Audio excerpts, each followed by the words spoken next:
Am I audible? Good afternoon to one and all.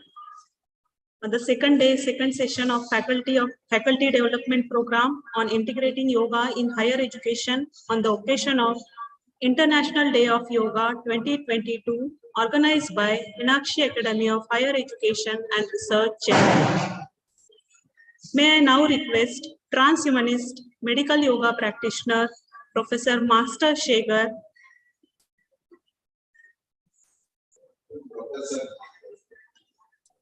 Yeah.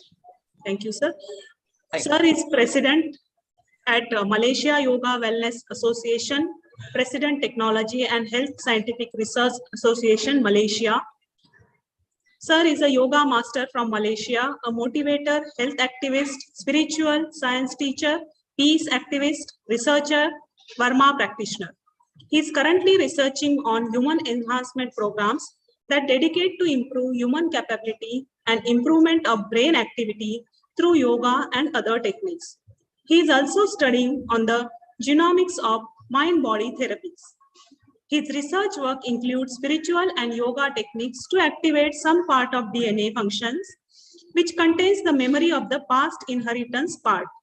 Sir is compassionately training children of shelter home and low-income families for molding their lives.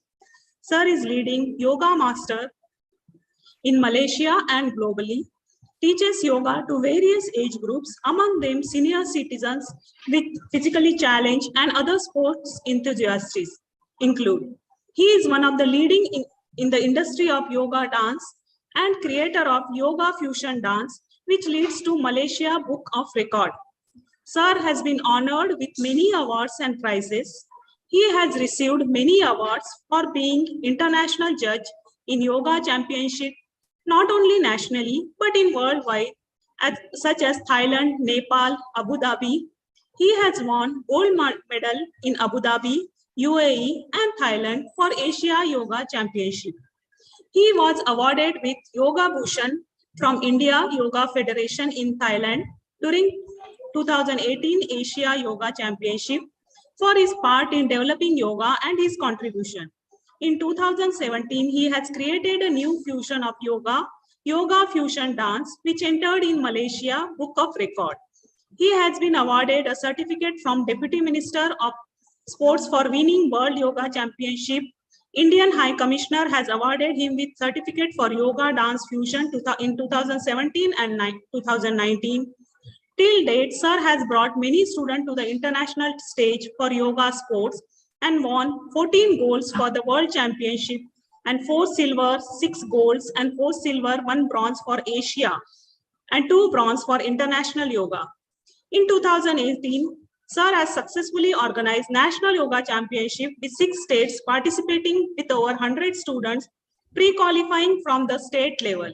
He has conducted many courses on yoga philosophies, asanas, pranayamas, kaya kalpas, body alignment in asanas, etc. With this, I welcome you, sir. Hi. Professor Master Shegar, I welcome you, sir. Balan, hi. Good day. Okay. Thank you for your introduction. Okay. Today is a good day. A good day to all of you. I'm sure you are from various countries here, so I'm going to try to squeeze as much information as I can as possible. So thanks to MEENAKSHI College for organizing this. So I think I will just start to go with that. I'll be sharing the screen on and off. So just maybe we can just see. Okay, this is the first screen. Okay. Okay.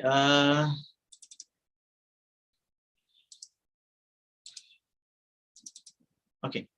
Can you see the second page? Hello? Yes, sir. Okay. Yes, sir. Okay. You can see, You can hear me? Yes. Okay. We can hear you. Okay, sir. Okay. First of all, I'm more towards a medical yoga practitioner. So I'm the first medical yoga practitioner in Malaysia under government special projects. So these special projects are to help the public to overcome the illness which modern medicine sometimes they cannot handle. So they will pass the patient to us.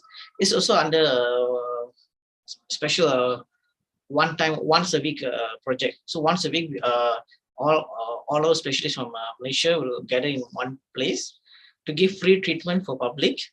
So the government will come and monitor us and everything. So myself will be the yoga medical practitioner. So I'm sure you all wonder what is the difference between yoga and yoga therapy and medical yoga. Many of you maybe never heard about medical yoga, but yoga therapy is very common now.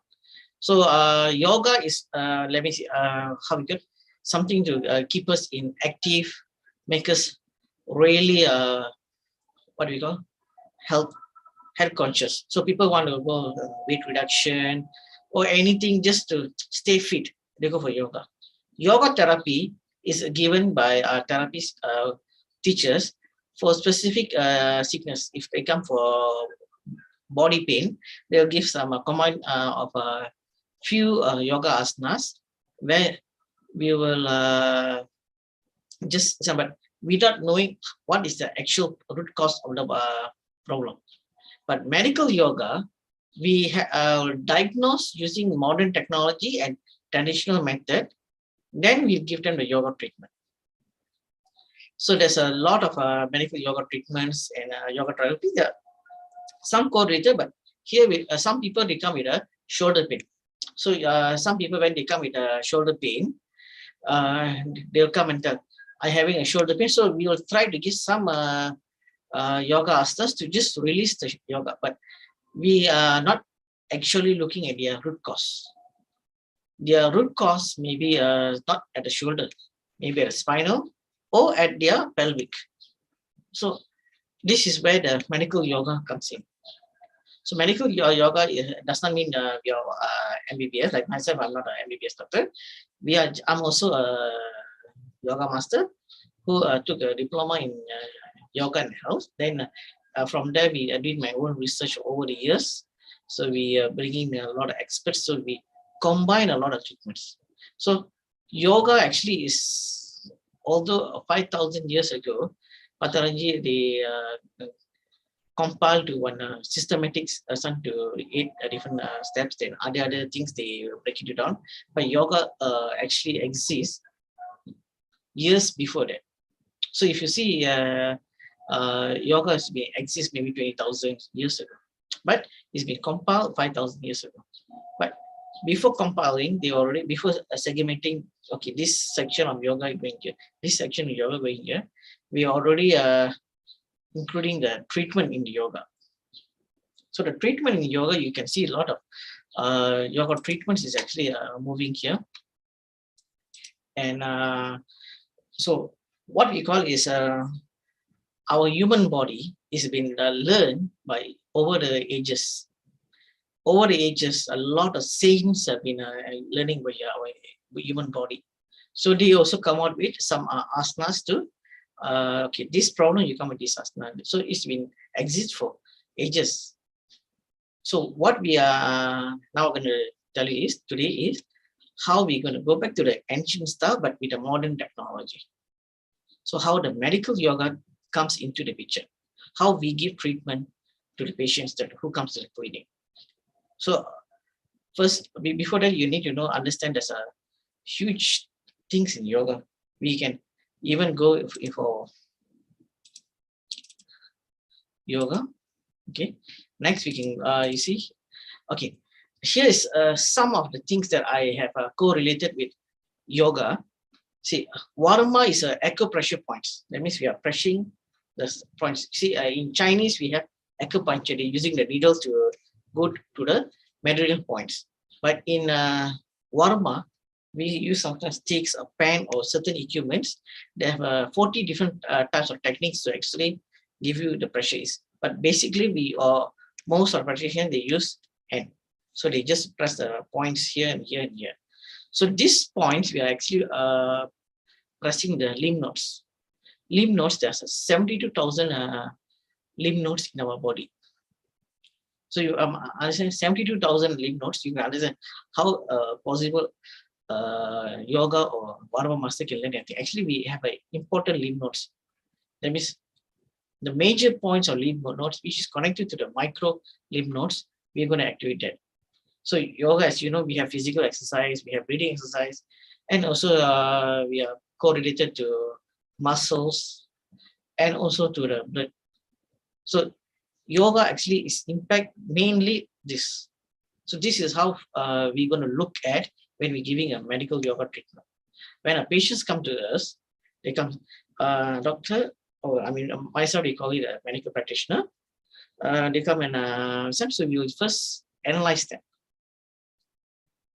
But before we analyze them, we have to look into the science aspects of our lymph nodes. If you see here, this is a sample of lymph nodes that you can see. It's going from here, and you can see the armpit here. So this is the entire thing where all the lymph nodes are moving here, and you can see the big lymph nodes. They are the major lymph nodes. So we do not need to focus on the 72,000 lymph nodes. We only have to focus on certain lymph nodes. And yoga are based on Varma also. Most of the yoga asanas are based on Varma movements. That means now you give it. If you see the hand here, this guys here, they have a lymph nodes here. So we have like a hand exercise. We rotate the hand this way. So when we are rotating the hand, we are indirectly activating the lymph nodes here, because we rotate back, so the front lymph nodes, the back lymph nodes, they will start to activate. So this actually works in making the person much more healthier and better. That means they're improving health. What do you have, like we call frozen shoulder, or tennis elbow. Tell me, elbows means people are not able to play like that. Badminton. That's if they practice some yoga asanas, in few months they can go back to play the badminton. But also related, if the problem is related to the particular area. But sometimes the problem will not be here. The problem may be in a different kind of spinal cord here. So we have to focus on that also. So we have to be very careful on that.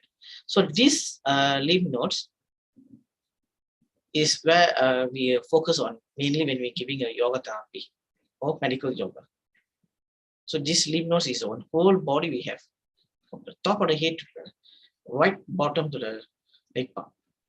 Every lymph node is very important. Yeah. If you can go, this is actually it's been how the lymph nodes actually they progress. You can just see here which area the lymph nodes actually are moving. If you see nicely, there's a color indication has been making there. So each points they have different lymph nodes they are connected. So each lymph nodes they are not only stopping at the leg. If you see, they actually goes up to the spinal cord. So everything in our body is connected, and every points in our body ending at the leg palm. So in some people like in alternative medicine, they use nadi. They will just check your pulse and read. So in yoga, we don't. Most of us don't check pulse. So we will check the leg palm. So later I'll come to you on the leg palm, how we actually use the leg palm to our advantage. If you see the next chart, this is a sample of lymph nodes. You can see all the black points here where we point. So each different of situation, different points we will use for activating. In general, now you see the leg points nicely here. Okay, so in general, if you see, now we are doing yoga, so we are actually we ask them to pull back the leg, push from front. So what we actually are doing, also we are also activating the lymph nodes here indirectly. This will give a edge. But in most of the yoga teachers, yoga therapists, they sometimes they don't understand that certain yoga we cannot give to everybody. So that is sometimes their problem maybe is not here. Like this leg, maybe the patient's coming with a toe problem. Your main toe problem, okay. So we will tell them, okay, not a worry, but we have to check: is it the toe problem, or is it the ligament problem, or is it the nerve going up here problem. So each of these problem we first have to identify. So we just bring it.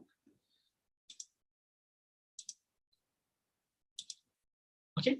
So if you see back here, the lymph nodes here are moving in a direction. That means the pinky toe and the second, the middle toe, they are actually connecting to S1 point.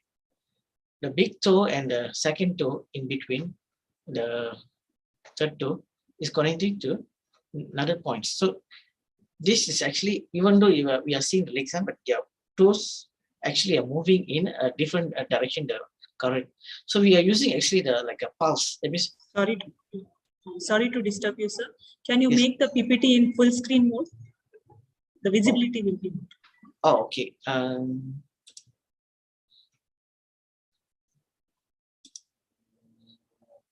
Is it clear now? Yeah, thank you, sir. Thank you. Okay, sure. So when you're seeing here at this particular points, each points actually they are not like 2 points related to 1 point. So when we are doing yoga, we actually are pulling back our palms down, up, stretching here and there in a various techniques. Our leg actually rotates in various angle. At the same time, the palm also move in a various angle. And if you can see nicely, the BR1, BR2 is connected to SM. Then BR3 and BR4 is connected to SI. So this particular area, if you see nicely, they are not actually interconnected for the entire thing. They have their own part, but their part, they go through different kind of systems. That means in our leg, actually we have miles and miles of nerve systems. So where we want to go to each nerve system is going to be very complicated. Even I'm sure the modern medical doctors, well, as I know, the specialists, they can, yes, they can, like the specific for legs, they can focus on this. But for general doctors to look into this, also going to be hard. So yoga masters generally with other yoga therapists also, they're going to have a hard time for learning this. So that's why they normally go for the general yoga therapists. So this is why in Malaysia, we come out with a new system where we should identify the root cause. Then using a Warma technique and yoga, and we're giving a treatment. This way, my patients, as I know, I have a 95% track record of our patients recover. The 5%, because sometimes they are not related to, sometimes their sickness we cannot cure, so we'll send it to other specialists to follow up. So because sometimes we also see that 5% also like the womb problem, yoga can be a different treatment, but it will take a prolonged time. Like if you want to use continue 3 to 6 months, you must really practice every day. But some patients, they cannot take everyday practice, so we'll send them to a different practitioner to actually give them treatment, then we'll give them the yoga. So that way we can ensure that once the treatment is done, they can see the changes, but to maintain it, the yoga will always come there. Okay, you should see here, this is the spinal cord. Now you see, this is the top, and if you call it cervical nerves. The whole purple color, let's come back here. Okay. If you see here, this whole purple color is cervical nerves. This is chronic nerves. This is lumbar nerves. This is scatia nerve. So we have this. We already broken into 4 different sections. So this one is, I mean, everybody have seen nerves, how it's moving, everything. But what is actually is a nerve? We all know that a nerve is something that we all hear about. Everybody practice in yoga. Or you do this, your spinal cord will be straight. You do this, your nerve will be a compression will be less. Okay, this is a module of nerve systems. That means one part of this. Now we are looking at here in a bigger model. You see here, this is like something like a cushion. Okay, this is our nerve systems going. This is our protection. That means this one is protecting by back. So we are quite safe. So some people, they will tell they have I have sometimes one side problem, one side. So when we check, their nerve sometimes is pressed this way. It's been compressed. So this actually will give a pain. You see here? From back, we see just a bit movement only. Wait, I see here. Okay. From back, you only can see some, but actually there's a slight changes in the pressure here. A slight pressure will give you a uneasiness. So this one we call it psoriasis or other things. Sometimes they have injury.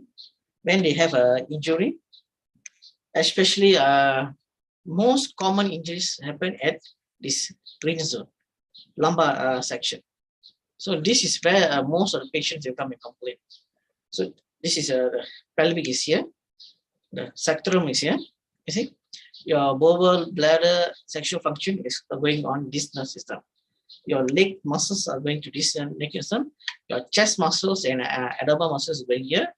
Your head, your diaphragm, your lungs, rectors, biceps, your ribs, your triceps and hand is going to this section.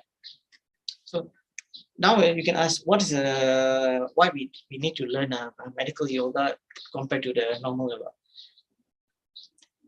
People come, okay, master, I want to do Surya Namaskar. Okay, you do 10 times. Very good. I can do 10 times Surya Namaskar. Up, down. Nicely. Then sitting down, doing the breathing exercise. Nicely good. Okay, I feel very nice. I'll go back. But that is for common people. Then they come back. Master, I have a spinal and I have one side here problem. That means my spinal here is having problem. What's the problem? So as a normal person, they will do what? Okay, oh, you're having problem? Okay, I'll give you this particular asana. You just do this A asana and you mix with few asanas, you see it's nice or not. So it's like we are trial later, but actually there's can be a situation where the pelvic bone will be moved. You see, this is actually the pelvic leg. This pelvic leg, there's a tendency to come out. So once it's come out, so we should always monitor this. If the pelvic bones, where the legs bone just discharge a bit, you still have a pain here because your sacrum section at the back, they are not in alignment. So they are moved. So we will do what? We will first analyze this.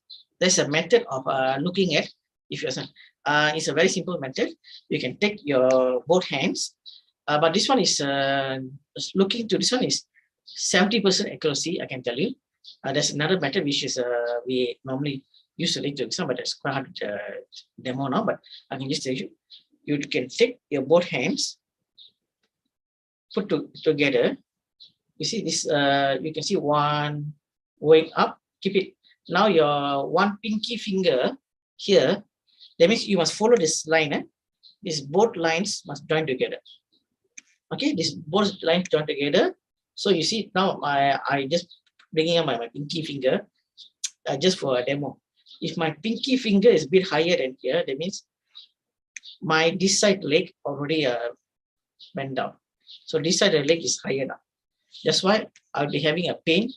Now keep it. I increase my pinky finger on my left. My right hand side will have a pain. So if you don't believe, you can see sometimes who having pain. Just take your both hands, join together. Make sure all the lines together. Then you can see where is actually your problem is. So this way you can tell, oh, okay, my pelvic bones are not in alignment. So what I should do? So that will be the next stage. So what yoga asanas that I can actually do it. But then also we'll come back to the next question. Okay, your pelvic bone has been moved, but what is the reason the pelvic bone is moved? Is it due to just because this one already loosened up, or is that any other issues at here? You have injuries. So sometimes we have to check here. So we do an overall body diagnosis using a traditional method. It's a very simple method. Then we will just tell them, Okay, you have this. So this yoga asana, if you do, you will actually improve back your pelvic bone to realign right back. But since you have an injury here, this particular yoga asanas we won't able to teach you. So we have to find a different yoga asanas situation, how to actually to repair these sides first, then go back to the here. So always the priority of the body parts are very important. If you see, Nikola Tesla is one of the greatest scientists. I mean, he actually is better than everyone, and he's created, like we are having now the AC current. He has created. He created so many things, but of course he's not so famous because he's not commercialized. He always tell us frequency, energy, and vibration. These three is the entire universe belong. He's a very special guy, and also he's also Swami Vivekananda. He's a friend of Swami Vivekananda. They all share common thoughts, but what we all are going is he's such a great scientist, but he used yoga techniques and spiritual techniques in a lot of his invention, which are how to improve daily lives, how to improve our life, how to improve their life. So all these actually they have a huge impact. So he always tell the vibration. So what are the frequencies? We all know that human have like a single frequency, but there's a temperature even for this spinal cord. If you take a temperature, something like a pen or something, we can just put it in 3 different places. Our body temperature does not, even though our body temperature like 36 plus, that is our very normal body temperature, but in your spinal, the body temperature does not maintain in the same lining. The temperature here, they always change a bit, adjust a bit. You can see immediately the temperature here are not same. We are in the same spinal, both are exposed, but the temperature released by this side. So why there's temperature a difference here? Why the temperature when we are taking in a thermometer in the mouth? Why is the thermometer is different? Which is the thermometer you can even put in your mouth, you can put under your armpit, or you can put in your anus. Will show you the same temperature, but when you are talking about spinal, the temperature is different. So this one you must understand. A lot of things that really we have to look into the system now. Human body are not just, we can just see, it's a very complicated, but also easy to understand. If you can break the human body into certain parts, we really can understand what we actually are going through. I'll just, before just going, I'll just show you the screen.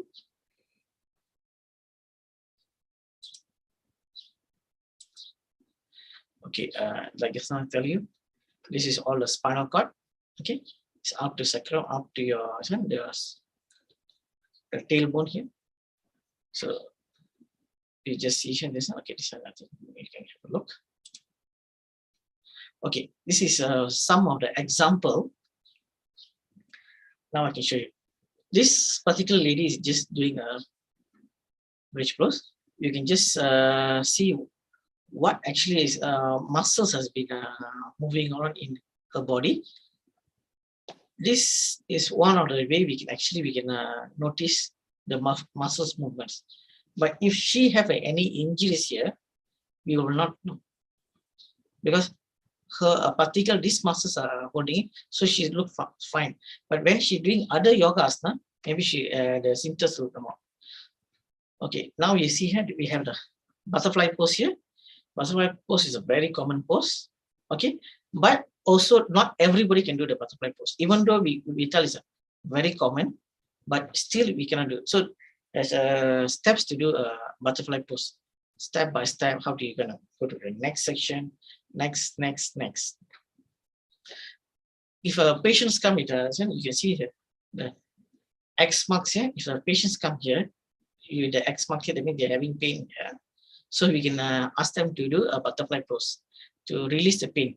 So when we are up and down, the nerve muscle system will start to relax.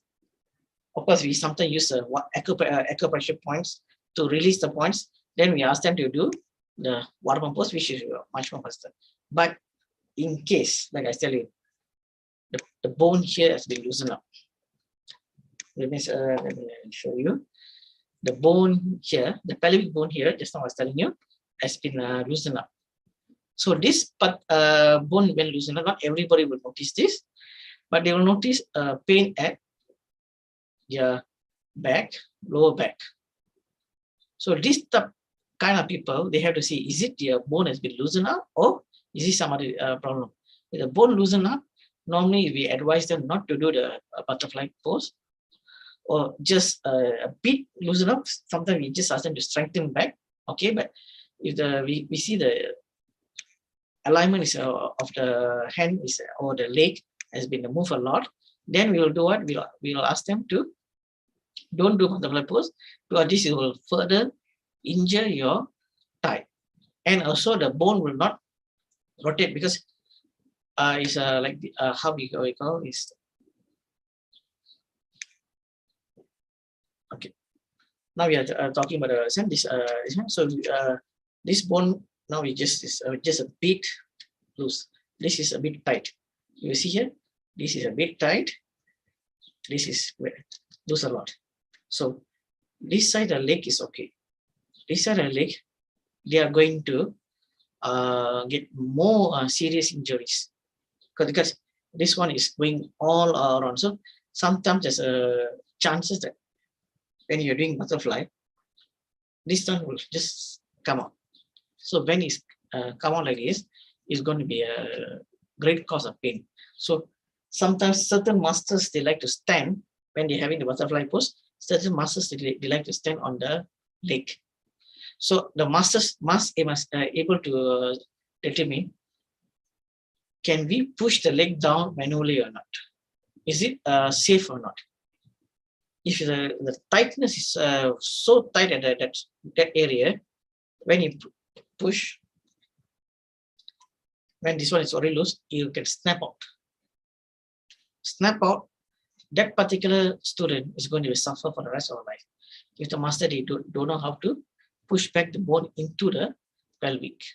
So this is one of the dangerous thing in yoga. Because you see, there's also a study came out in yoga. 40% yoga, they have 40% injuries. One of the overseas studies they came out. Students who practice yoga, they have a high chances of 40% to get injured. So how good is a yoga, and also how good is a teacher is always depends on the end of the day. Are we going to see a student just as a student? We're going to move your body here. Children's actually, when we move, they're more flexible. But as they grow older and older, every part of the bone, everything will become hardened. The nerves will come not so suddenly. Sometimes they entangle. We call it. Sometimes the muscles will come inside. The nerve will come very stiff. So we need to pull a stiff. So each body, but that's a very simple method. Using like a yoga therapist, sometimes they use equipments to assist the yoga students. That's actually a good thing, but also we had to proceed cautious, because we need to know the real cause of every sickness. Some people, they come there, okay, I'm having this. So first we need to see physically. Our eyes, we need to see the student, how much pain they can. Sometimes they have the pain, but the pain we must determine what is the pain. So like myself, my student, for the students who already flat like this, when they are doing butterfly, I can stand because their pain won't be there. But the students where the leg is still very high, so what we will do is I'll send the small kids just to stand and take a weight. But before that, we will determine they have any other problems. But then we'll ask them, the small kids, to just stand, see how much the pain they have. So that pain also, we see what type of pain they have. So basically from there, we already know already, day one is muscle tightness or any other problem. If they have muscle tightness, we slowly ask small children to just stand, to just give maybe around 1 minute, just slowly to bring down their sweat. So as they grow up, the muscles, actually the tightness will start to loosen up. So when the muscles start to loosen up, the nerve also will follow up to loosen up. So this will actually really give the leg more flexibilities that we needed. So step by step is very important. Assessment of each student we have to do. Every student that come, we need to do a proper assessment. Without a proper assessment, we sometimes can lead to injure the students. So when we injure students, then they have other costals, everything we have to bear, and sometimes the students also we have to recover back. So to recover the students, we need to learn other methods to actually recover back. So we need to learn like warma, acupressure points, muscles manipulations, how to remanipulate muscles. But this muscle manipulation also, you still can use yoga. And these muscles already have a problem here, how to remanipulate to make it better. So every muscles, everything is very correlated. So one small step is for human, just as going. We can walk. Sometimes you can see stroke patients or anybody, they have different people. We call them stroke patients. Sometimes they come, but actually they are not stroke. They maybe have a Parkinson disease with a minor stroke, so their hand trembling.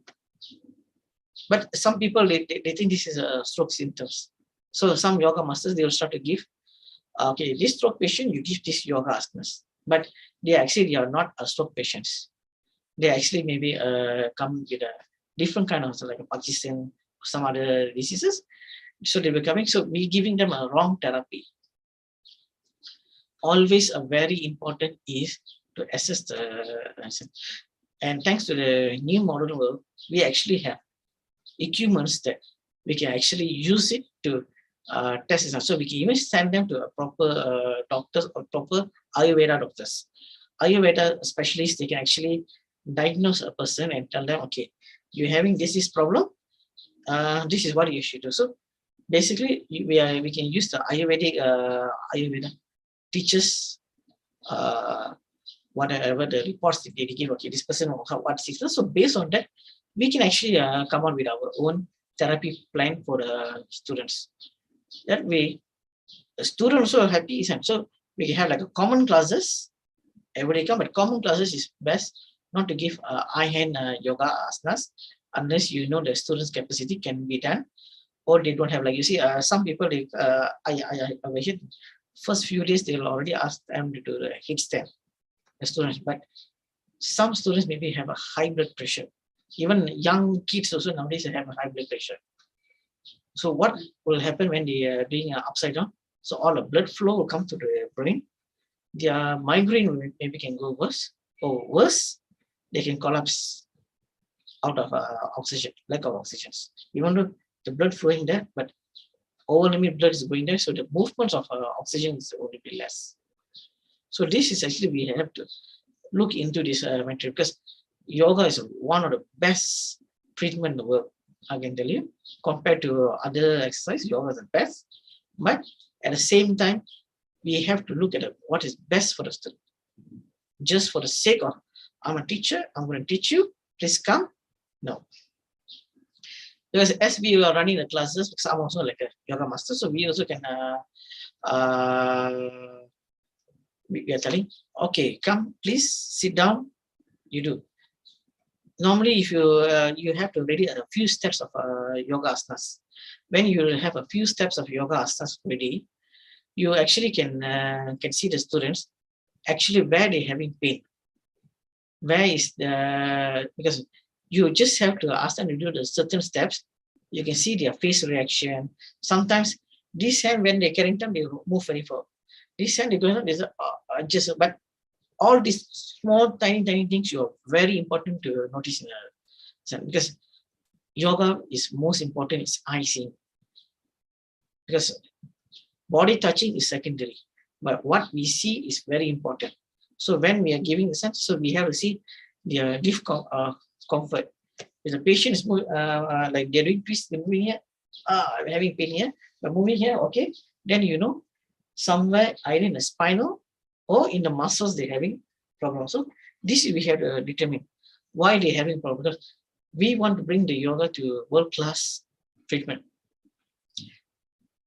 We if you go back to the manhunters time, that means ages ago, there was no medicine. They hunt, eat, they stay healthy, movement. Body movement is also a yoga. So we have to understand, yoga is not just the asana, it's the way of life. How we sit, how we eat, how we think, how we stay sharp, sleep. Everything is very important. It's part of yoga. So those days hunters, they don't have MBBS doctor to treat them. They don't have so-called what we call Ayurvedic practitioners, or don't have any other yoga therapists, yoga masters, medicine. Nobody. They're only wild men. Wild men, how they keep you on themselves. They're injured, they heal themselves. They have a sickness, they heal themselves. So what makes this? This also one of the, but this also come under yoga. I also ask my patients to do. I will just ask them to take both hands together, push here. So when you push, you can feel something like a pushing here, a magnetic push. If you take two magnets push together, you can feel north to north and north to south. North to south, they move like that, but north to north, they will push each other. It does not go near.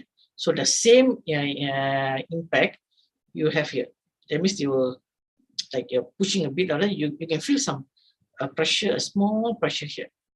But the pressure is, feel like something you're holding a ball or something. This one, you can do a test your own self. Most of you can do this. Only some people, they are still, because they don't understand what's going on. So you can just put your hand like this, just slowly you just do, expand, expand, expand, see how much you can expand. So some people, they can expand beyond this, that's very good. Some people, they only can come. So this, what we call as a human battery. We all have a car battery. So you know the car battery, sometimes the charging power is how much. Sometimes the car does not charge, so the alternative problem. Or the battery is very low, the car does not start. Same in our body. The more closer you go, the biomagnetism, the more slower you recover. So whatever treatments, anything that you're giving to you, it will take you longer time to recover compared to people with high biomagnetism. So this is, you are always at. So how to overcome? A simple method, meditation. By doing meditation, you can increase your biomagnetism. When you increase your biomagnetism, automatically your blood flow also will start to flow properly. And if you're injured or anything, you have much more faster recovery. So this one I have done with many people. I see with low people with biomagnetism, they recover slower compared to people with higher biomagnetism. So the more higher the biomagnetism, the more faster you can recover. This one, you can just keep on practicing meditation. So the best meditation, if you ask me, there's a lot of meditation, but best is someone must initiate for you. That is the fastest way. So you can get your local masters or anybody just initiate you. Maybe start with Akna, then go back to Mohananda, the base spinal side. Then you can go to Dorian. These three always try to get it activate. The rest you can do your own self. So once you get it, these three activate, your biomagnetism slowly increase. And also, you see, our brain also look like an antenna. Our brain actually can connect it. Some people, sometimes you can see like motherhood. Also, the mother was like, my son or my daughter, something got problem. I feel. How is it? Is like I said, like Nicole tells us, it's like vibration, frequency energy. The frequency from the doctor having a problem comes, hit the mother. The mother already, the wave when hit, she can feel something. Something's wrong. That's why we call it mother instincts. Father also same. So this one, we're going to expand ourselves. So when we expand ourselves, we can actually go to the next level. So biomagnetism is also part of our treatment. We also do a healing process, but not myself. I will send to maybe a Chinese son. They have they will, once we finish the treatment, also the patient will be weak, so we'll just send them to get some energy into it. So they will have they call it in Chinese qigong. So they will bring down the energy into them, and they will boost up your recovery. So this is manual process. That means we finish a treatment here, then we send to the next practitioner. They will try to bring down the energy to the body and make the process of recovery faster. So at the end of the day, you need energy and you need a proper treatment. These two is very important. Compared to the modern doctors where they don't focus on energies, we focus on energies. Because energies give you the best things. Energy is the one who make you recover faster. You can just practice this, you can see how much of energy you have. If this one is very low or like this, my advice is go for deep meditations. Try to do meditation to increase your biomagnetism in the body for you to make faster recovery. Because some people injured, you can see sometimes like 10 people injured, one fellow will be recovering faster, and one fellow will be recovering the most slowest. That means the most slowest is biomagnetism is very less, but injury may be same. Injury may be same. You take 10 people with the same injury, they won't be inconsistent when recovering. First thing, your biomagnetism, then your natural body process, how much is your immune system they have. So to increase the immune system also, we have to practice our yoga daily, and also take some sometimes we can go for optional herbs, but mainly try to avoid herbs if you want natural process. That means try to fight the sickness. If you can't fight, herbs is the best. Emergency cases is always modern doctors, because we can't go for emergency cases for yoga or anything. Always emergency cases, you have to go for the modern medicine, because the balance is there. The balance of a human with the modern and traditional always must be there. If someone have injured, their blood is coming out, so you cannot go to alternate medication, because those days maybe our great grandparents times, maybe they can stop the bleeding, they can put one herbs and do it. But now with the city or many places, I don't think any of us have the knowledge to stop the blood properly and also heal it. So we have to go back to modern medicine, where we still have to put a bandage, to put a plaster, so just to make it nice. All this come back to our body, how fast we can recover. Myself, I haven't taken medicine for past more than 10 years. So, but of course, once in a while, I just take Kapasura just because due to the COVID. So we all prefer to take Kapasura. It's alternative to the vaccine, but some people vaccine will feel better, but still go back to our own immune system. How good is your immune system? Because you can't tell, I want to take herbs and I'm not going to do all this, but how about your immune system? How good has you been practicing to increase your immune system? Are we practicing to increase immune system, or the last moment now we're going to get sick, or we just want to practice to increase immune system? This immune system, you need to practice over the years.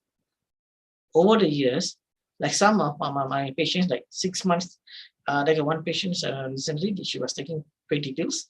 After 6 months, she stopped taking 20 pills. The pills was including diabetes, high blood pressure, cholesterol, and some other pills, but she never stopped one shot. Gradually, every week she will see her body, then I'll just tell her, okay, just reduce this, reduce this. 6 months she managed to stop taking all the medicines. Then she couldn't check with the doctor. The doctor also advised, you're back to normal. You can no need to take the medicines anymore. Just by giving her yoga training.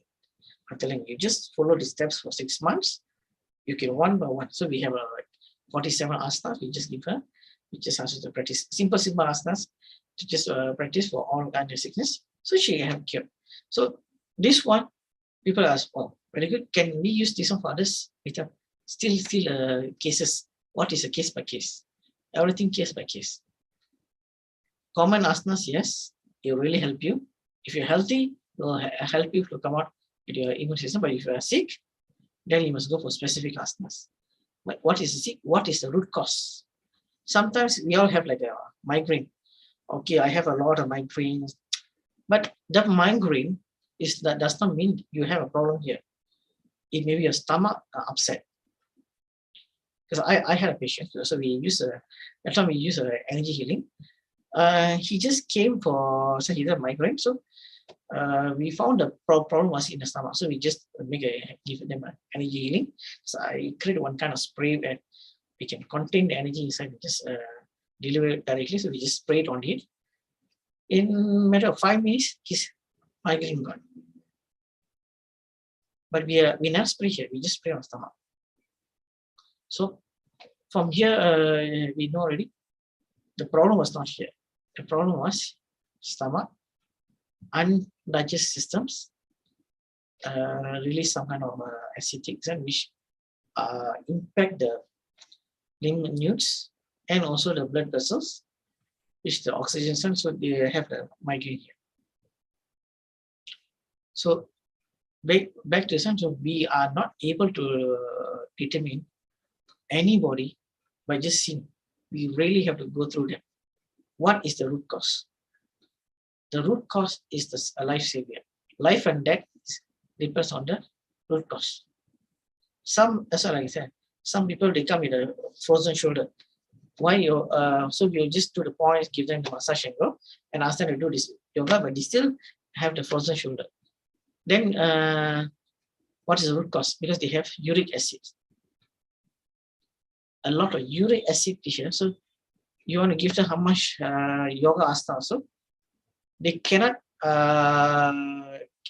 cure the frozen shoulders because the uric acid is high. So we should give a solution for the uric acid. Then only we can give them the yoga asana. After we give them the uric acid become normalized in the body. Then when we give them the yoga asana will helpful for them. So this is why the medical science really apply here. Of course, we are talking about medical science here, but this medical science exists thousands of years ago.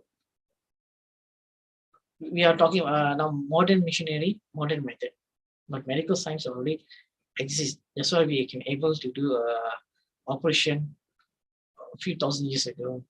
We can know how is a baby looks like from the first month to 9-month pregnancy. Already, if you go see temples in India, they already arch it how the baby forms. So we got science. Now we are calling science. Those days, there's a name for everything. Science names we're following the Western we call it science. Science advancement, now science everything. So modern medicine came out 100 years plus. Compared to alternate medicines with yoga, with alternate treatment, which has been there for thousands of years and been curing people for all these years. Even we can tell in India what we know that those days they tell if you use charcoal and salt, we are called so-called barbarians. But now in our toothpaste, we have charcoal, we have salt. So whatever the Westerners, when they try to invade India, they try to change using their method, but now they're going back to our own tradition. Turmeric, for me, if I have any injury, I'll just take the turmeric, I just rub it here and put some water, then again rub it nicely and just go. If I feel anything inside, then I'll just do it. I'll You would take the turmeric, take and drink it as an antiseptic. So we already have an antiseptic in our own way to read. Moringa leaves, moringa, which is Westerners are now trying to sell it as a very good medicine, very good traditional medicine. But we are eating this for all the years. So when we some patients come ask me, can I eat apple? This one I tell them, the best food is your local food. If an apple grow in your country, especially in 50 to 100 kilometers radius where you are born, that food is the best for you. So, because the time we be born, the soil, the mother nature, everything is actually is friendly to us. So whatever grows, keep it now and eat apple, but the apple does not grow in my country. They have a different kind of apple, small. That's why I eat. But that apple you can take it as a taste and nothing. But if you want for really for health purpose, you have to go back to local veggies. So you're born in, keep it now I'm born in Malaysia, in Kuala Lumpur, the city, from here around 100 kilometers to 50 kilometers, whatever vegetables you can grow, that will be the best for my body.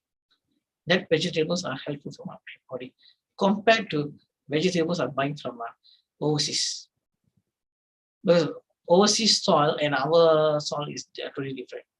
So always go for your localized soils instead of you importing. Of course, I mean, you still can eat all overseas imported, but take it as just a food. But if you want really for nutrients and health purpose, you try to go for more local. It will really help you. So we just go for the next one.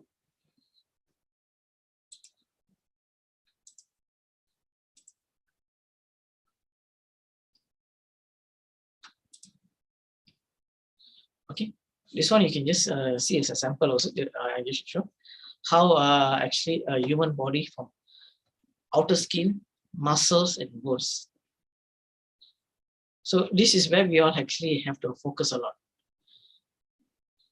These 3 layers, but of course, more deep if you go is the nerve system, the lymphatic systems, and other systems that we have inside. But basically, these 3. These 3, how patients are coming to us. Where is the problem? Is the problem is based on the bone? Is it on the skin? Or is it in the muscles? Or in between the muscles, all the other nerve systems. So, okay, this is how one of the things that we actually check the patients. If you see the chart here, this is a very simple chart, but the chart that we use is much more complicated and been proven. So this one I just give you just roughly. So it's not our whole leg. You will see nicely from the base of our ankle up to your toe. Everything is covered parts of our body. I mean, from our eyes, ears, senses, everything is coming to right down to this part, even your spinal cord also. So when patients come to me, this is where first we will focus on. We will check from every mm of the leg, and we will write in the chart where they actually having a problem. We will start the diagnosis here. This diagnosis is quite aggressive. From shoulder pain, eyesight, sinus. Sometimes the patient will not know sinus. So we'll ask them to determine this, your kidney, your liver, your small intestine, big intestine, your sciatic nerve, your hip pain, everything's here. And weight loss, some of we have a much more things that you can actually go inside your trapezius, the back first pushing your trapezius. Also, there's a position, but it's not in this chart. But you can just see this is a basic chart. This is how we first diagnose a patient. The diagnosis level is quite high accuracy. And after we diagnose this, then we diagnose one by one body part. From there, we will have a clear picture how the patient's actually, what's the actual problem is. So we will see the leg alignment, we'll see the if a woman problem, and you see the boom is already fell down, not because fell down means we move towards down. It's a very common problem for women to have their womb not in alignment. But I have seen a lot of these cases. Then their habits.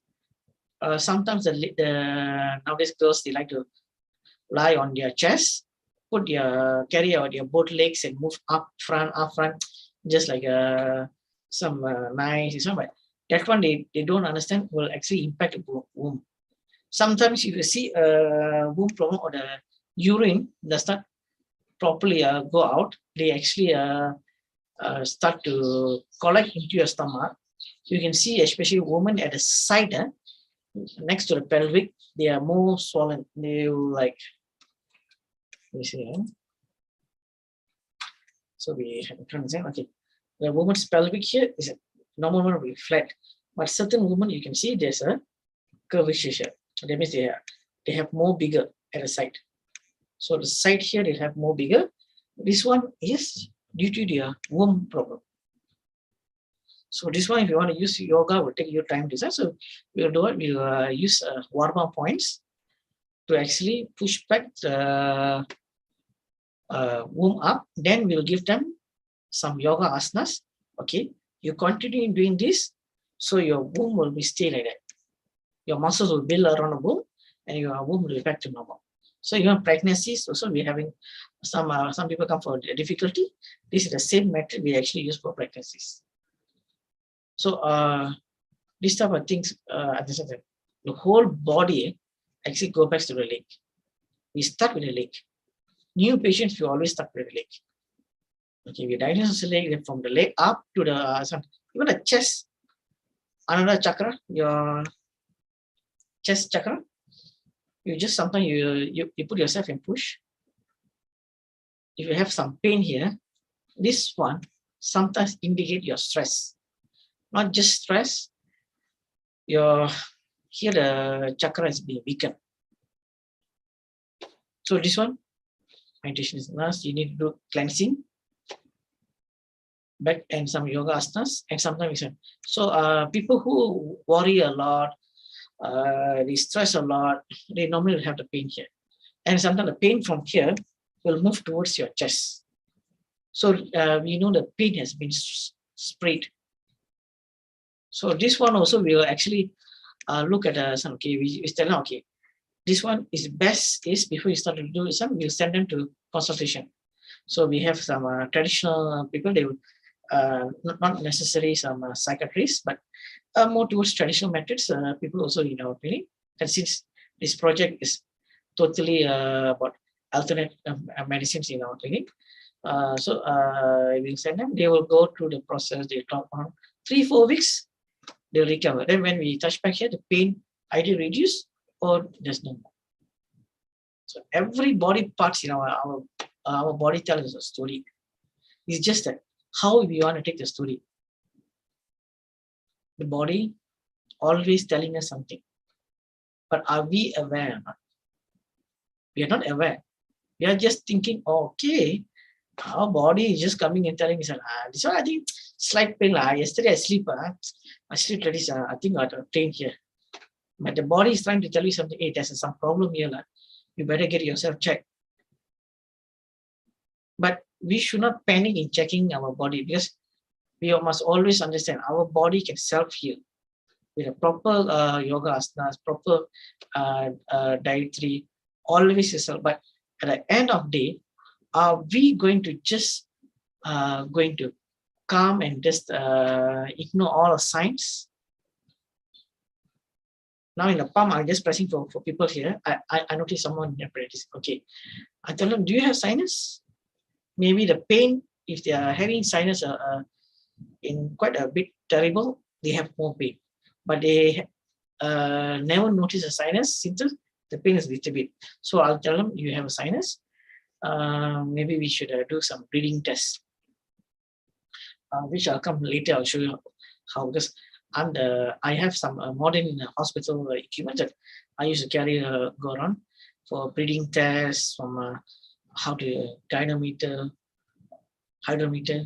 send some other equipment just to test other things, and so we can see their progress of improvements. Later, I'll just show you some of the results. So this one in Malaysia, if I'm not mistaken, I'm the only yoga master who's actually having all the equipments to test patients before I give them yoga asanas, before I give them any breathing. Normal patients, I just see them, I just run a few manual check if they're okay. But if I found out that they have some other problems, so it's advisable to give them some tests. So modern equipments also will help you to determine how we're going to treat the patients. We shall come back in the later stage. So now we just come back to I'm telling you woman's problem, where they're having a womb come down, or sometimes the seeds will thicken, or fibroids will thicken. So fibroids, we can use yoga, but before we give them yoga, we should at least assist them to push back the womb up. So there's some methods, then some asanas to maintain the womb in the same place. Then you can ask them to do the asanas. Then after that, you can, after 1 week or 2 weeks, you can give them some other asanas to do a follow-up for other health benefits. So this is our woman problem. Until now, I'm seeing from 100%, I think 70% of the patients that come to me having womb problem. Either 22 years or either 60 years, they still have, or 70 years, they still have this. Even some people that they take out the womb, they remove, they still have that particular problem. Because even though you've been removed from your stomach, but our body function is still same. It will still produce the hormone. So if you, this is a place where you remove here, this whole thing you remove here, but this section, you will run the process still at here. So from them, you must know what type of process you need to give. You can say, okay, oh, you're having stomach problem, okay, no worries, I'll try to give you this asana, you do okay. But they maybe don't have room for themselves. So they have to go for different kind of asanas. Okay, your asanas, you have to do specific for this. Because you're having this problem, you cannot follow the normal ladies problem. You must follow for you this one. So this is what's best for you. You cannot go this one. So this is how we have to determine how the medical science help to determine how to give one yoga. Which I hope everybody can actually learn medical science in yoga to teach students or treat patients, which will be very much helpful. You see the costing of like I have now dialysis patients. I'm doing for dialysis. So when patients come for dialysis, we use the glucose machine, or we ask them to go for HbA1c test, which is much more accurate. So you just see the accuracy. So from there, we will give them tests. Then every time they come for treatment, we will ask them to take a glucose test before and after. We will give them a treatment, some acupuncture points, some massage here at the points here. Then we give them some yoga asanas. We ask them in 30 minutes, we will take a test. Normally 1 to 2 points, or sometimes 4 to 6 points can reduce. I have noticed this in certain patients. And when they do for 1 month, some patients, they only can come for their minimum, they only can reach 12 point of glucose. So 5.4 to 5.7 is suspected diabetes. 5.7 is compound diabetes. 5.3 and below is normal. So normally they have CHAPS, that means it's confirmed diabetes. So we will ask them, can you come? We test. In 1 month, the minimum CHAPS they normally have will go down to 9, 8, 7, some even go to 5. I've noticed that. In nearly 2 months, their diabetes level will be really low. And when they go and do back the HbA1c test, they can see their diabetes level is it being low or being high. So sometimes it will be really go back to the suspected diabetes or below those. So that will actually, we also teach them how to do. That means you go, you do this, this is what you're going to determine to do. How you to cure your diabetes, Even the most recent, I have one patient who supposed to go for dialysis. Today he went to see the doctor. The doctor told him, in 1 month we will get it for you, because since the government they have to put a slot for him. In 1 month you'll be coming for dialysis. So he contact his sister-in-law, asked to contact me. So I asked him to come to clinic. First day I never give him any treatment, but I asked him to check everything. Then I asked him to bring the glucose machine. 1 week once, in 5 weeks of the treatment, actually his glucose level is really came down. And he went back for a checkup. The doctor was quite surprised. He's supposed to be admitted for dialysis, but what's that? You wait for 1 more week. We need to run more tests. So for 2-3 weeks, he was just going for tests only. But the doctor cannot, because he have a history. We call it a green book. That means when you are known as a diabetic patient, they give you a book. You have to write the history of your testing every day or 1 week once. You have your send in your HbA1c, how many times you do the test. So the whole history. So when they go back to the whole history, then they was wondering, even 2-3 times also they was quite wondering. There's no patient that seen in Malaysia have reduced in very rapidly fast. So when they asked him, then he told that he's doing yoga and warm-up treatment. So they was still they can't take it because they thought this one is going on. It should be everybody get a benefit, of course. So I tell you, when we are talking about just yoga, we need to know what yoga we are going to give for diabetes and what is the acupuncture points. That means, like I tell you, for the here pain, when we are just rotating here, that means we are activating here. But instead of shoulder pain, I ask you to do, if I do this one, it does not, that means we give them a head exercise to solve the hand problem, which does not work. Because the problem is, we already determined is here. Unless this shoulder problem is up to your spinal here. This spinal here, if you have problem, then we will give you here. So that is where we have to determine how to give you some. So once we know diabetes, okay, we know your problem is on, then sometimes their serotonin level is high. Let me see here. The kidney also, their function is very low. This one I have noticed in some of patients, their pancreas fail to produce insulin, so they need to take insulin jabs. But after the treatment go, they stop insulins. But their kidney is having problem. So next we have to go for a kidney. So we need to give a kidney exercise and some pressure points for more faster. Because instead of like I tell you, this guy have a pain here, ask him to do this one month you can go. But I just press a few points here. In that moment, you can release your hand. That will be much more faster. But then after that, I'm telling you, go back and practice this. You'll come permanently healed. So the combine of Walma and yoga is very important in medical yoga. These two will really determine how we can treat the patients. So this particular patient, they were happy, they have it. Also, I got a lot of other patients, diabetes, they come, they see me, they ask me advice. So I tell you, it's a very simple method. It's nothing much. You just do this, your dietary, you just follow a simple dietary, and you can able to see results in 1 to 2 months. So serotonin is also different. So this is a way we actually have to determine. That means we need to have a scientific proof and monitoring. So if in normal classes, you have diabetes, no worry, you come. I'll give you training.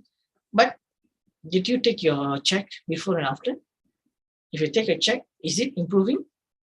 Sometimes 1-2 points is very common to reduce. But like I tell, over a period of 1 month, did you pass your minimum what you have 1 month ago? That means in January you have 12 points. In February, did you still in the 12 points, or do you the minimum still in 12 points, or the minimum is 10 points? If the minimum went to 10 points, that means what you are teaching is correct. What the student is learning is correct. That means he's improving his one. So always utilize modern technology into our traditional yoga. Will actually will help the patients faster, and also will know that the teacher also can know that are we doing the correct treatment for the students. Are we actually giving the correct one, or are we just for the sake of teaching, we're just teaching? So this one, you always must determine what we teach. So all my students, I'll teach them. I'll tell them. Some people will come to them, Master, why all yoga must be there? So I tell them, I'm not thinking, I'm just a normal size. Because the Western concept they come on with, you must be thin. I say, actually, if you see the Iyengar yoga, also he have a little bit belly, but when he's pulled the belly inside, it's really went inside. So the body does not actually reflect a teacher. Some people say, okay, I want to see this. This teacher is very nice, because some people, people's body, they cannot come fat, but they have high cholesterol. Because I know quite a number of people, they are very thin, but their cholesterol is high. Because the metabolism is very fast, they digest very fast, but the fat storage is minimum. But when you are the event test, they are very high fat. So people who are having a fat, or what we call a thin, that is not a fat or thin. That's the no more is what is inside you. Are you healthy? You're thin does not mean you're healthy. You're fat does not mean you're not healthy. Maybe you're, I mean, not so fat. I mean, maybe you're just not pump away, but you're if you check, you're healthy. But when you're thin, you maybe see like healthy from outside, but inside you maybe have multiple problems. Yeah, just go to the next one, because I think the time is running also. Okay. Okay. So, okay, this is one more thing. So, types of headache.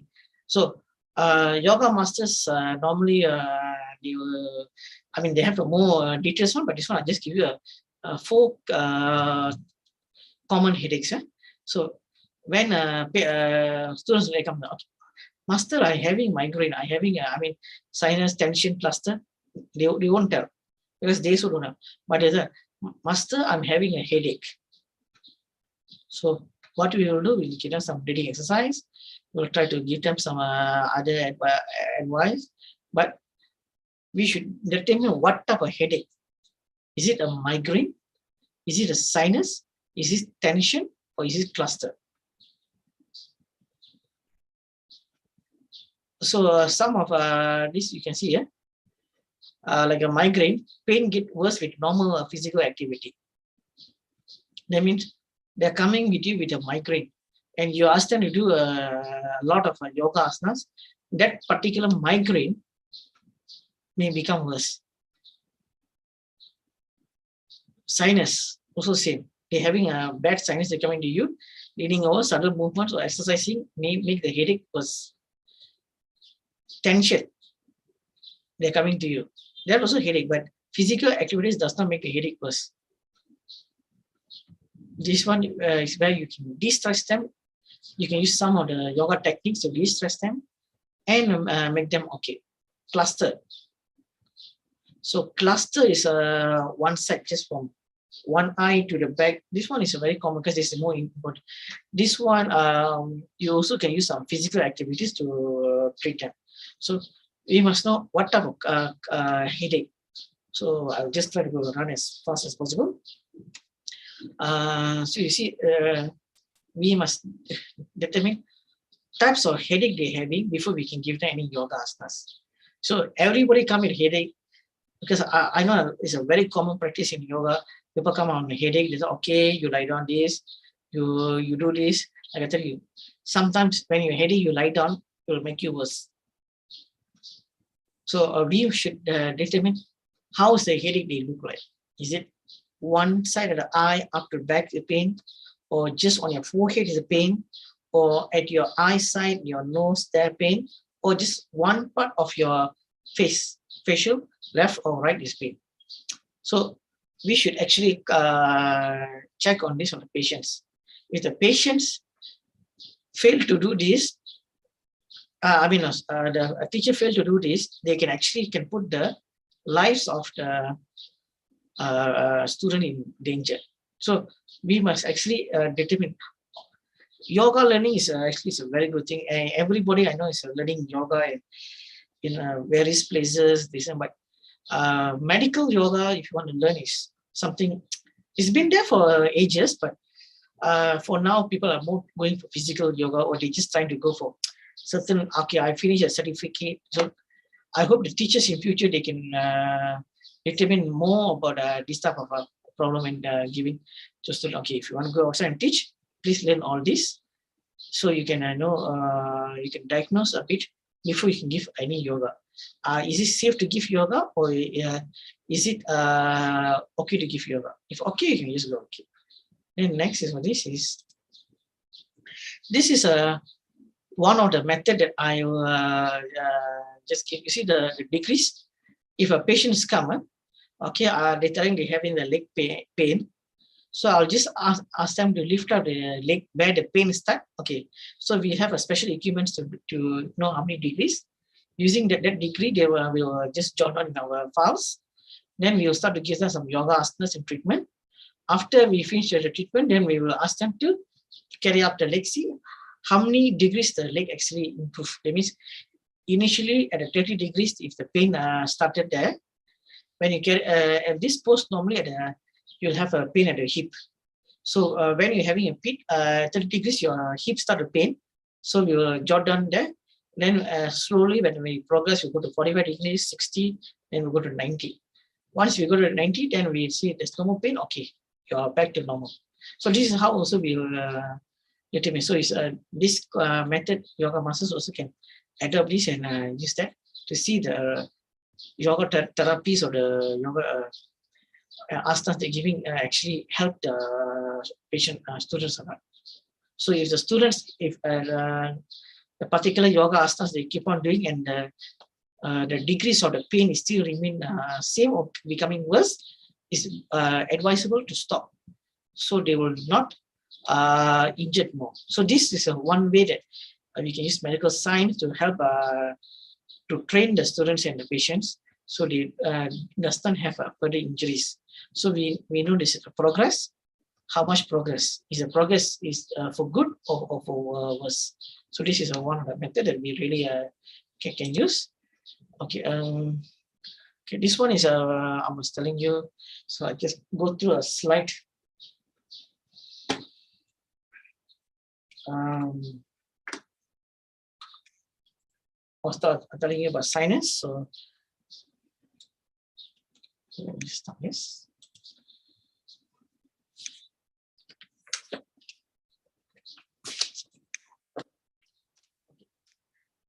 Okay, the machine is actually there in my clinic and I'm doing.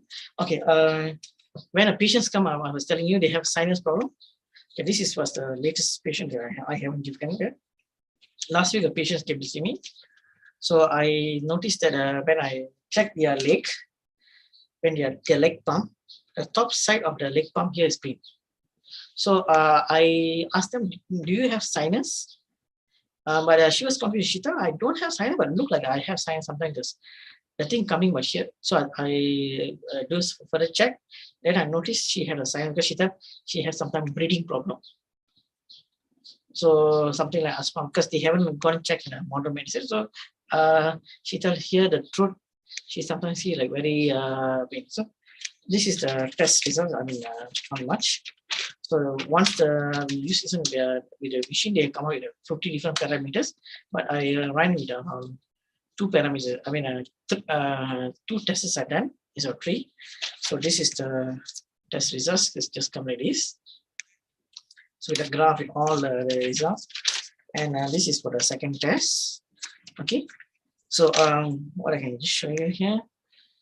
Just give you a brief what how this patient. Okay, this patient actually come for so I want to give them breathing test. Then I want to give them breathing exercise. So to determine what is the exactly the problem. So this FEC measurement is very common measurement. I only take a few parameters just to show you. This FEC is totally the body, lungs, everything we just, that means one part. That's why I'm saying 50 parameters. 50 parameters, they have, each of the parameters, they have different problems. That means different parts from your trachea up to your lungs, we can measure. So this particular patient, her FEC is 72%. That means it is a bit abnormal, but it's still okay. That means it's something restricting from bleeding. Some, if you go for the worst, they get, so the FEC we told, okay, something is blocking for you to bleeding. So the next parameter will show you is FE1 measurement. Okay. So FE1 measurement also was low, is going to 69%. So if a 69% is considered moderately abnormal, this is the amount of air that you can force off from your lungs in 1 second. That means in FEC1, the one is we call it 1 second. So in 1 second, how much you can blow out. So based on this, we know that also something is operation. So this will get more details. So once we see this one, okay, we go for FEC by the ratio. Okay, this ratio for her is FEC1. She's quite good also. Then when we see this ratio, she having a 90%. So that means the blocking that we already narrowing, not at the lung side. So her lungs does not block. So it is so we can determine the next section. So this is a ratio. After we go for the PIF, peak infrastructure flow measurement in diagnosing for management of bronchial asthma. So this one, PIF, she did a really very bad. That means her highest point she scored was 33%. So this is where we know in the trachea. Let's close this. This is where we know this trachea here, she have a blockage here. So now we want to give her a breathing test. So before we giving a breathing test, we give her some yoga asana. So we give her a lungs exercise first. So this yoga asana is very simple. We just take the right palm, put on the navel, left hand we just put like this. We'll ask her to inhale, exhale. So when we press the chest, we are actually blocking. So we inhale nearly 6 liters of air. So what we were doing with the 6 liters of air, when we press here, the air here does not go inside. Then we will ask them to pull the anus muscle up. When you inhale, exhale, you release the anus muscle slowly. So the hand we just don't want to put here because it's going to pain. We just want to put here. So this simple yoga asana, we ask them to inhale and do for 5 breaths. So what will happen is, it will start to, the 6 liters of air is start to move towards this side of the direction of the lungs. When you pull up the NS muscles, your stomach will start to lock. So the air that goes down to your stomach also reduce. Here also reduce, so we can utilize the maximum air capacity going here. So the same thing, we'll ask them to do this. Then we'll ask them to do it. So when we are doing this one, your back portion of your lungs. When you do this one and you same thing, you inhale and exhale for 5 times, you can see your back portion of the lungs actually move. Then we ask them to do here. Okay, upper part of your diaphragm and lower part of your diaphragm, we ask them to pull. So this is then you're pulling, you're making it some pulling it. Then after that, we'll ask them to put here. This one is when you put here and you press this, you can feel the pressure here. This is where we'll ask them to do for 20 breaths. So the blockage here will start to remove. Then we'll have some points if you want to go faster. But you're just using by yoga techniques, you can just put here. Slow, take a deep one. So whatever it will start to block here, you start to loosen up. So when the energy is sent, the life force also go here, magnetic force also increase. So you will start to repair here. In 1 month time, you can have. I had one more patient who have a perfectly resource. Yes, this particular resource also will determine her age. the lungs age here was 63. She's 40. She is 40 years, but her lungs is 63.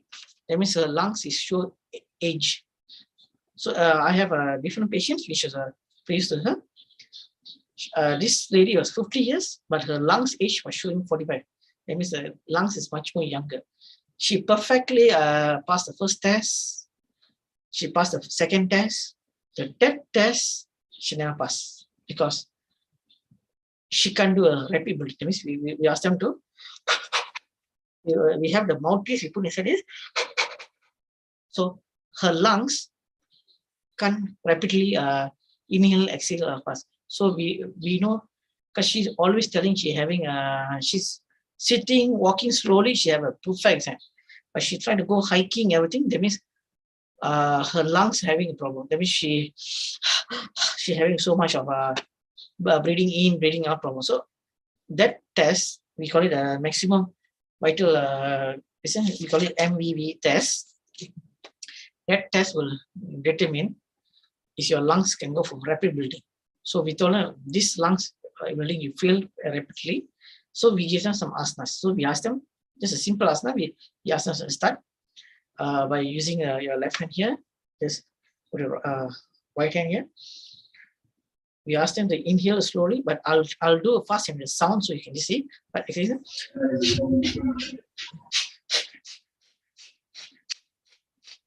so I asked them to do rapidly to build the muscles. Yes. Sir, next speaker is in line. Can we just shorten the speech? Oh, okay, can. So can just give me 5 minutes. I'll just wrap up. Okay, sir. Okay. So now you see. So by giving this type of sign, after a few times she do, then we run back a test. We see an improve in her lungs. So this is how we use modern science to determine. Then I think that's the end of the slideshow. I think so. Then just see. Okay, that's the end of the slideshow. Okay, so I think we can wrap up. Let me see if any questions asked or not. Oh, there's a lot. I think so. There's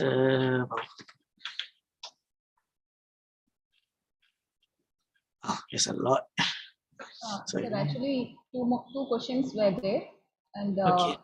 yes, if you answer that through mail, it will be good. We will share it to them. I'll ask the question.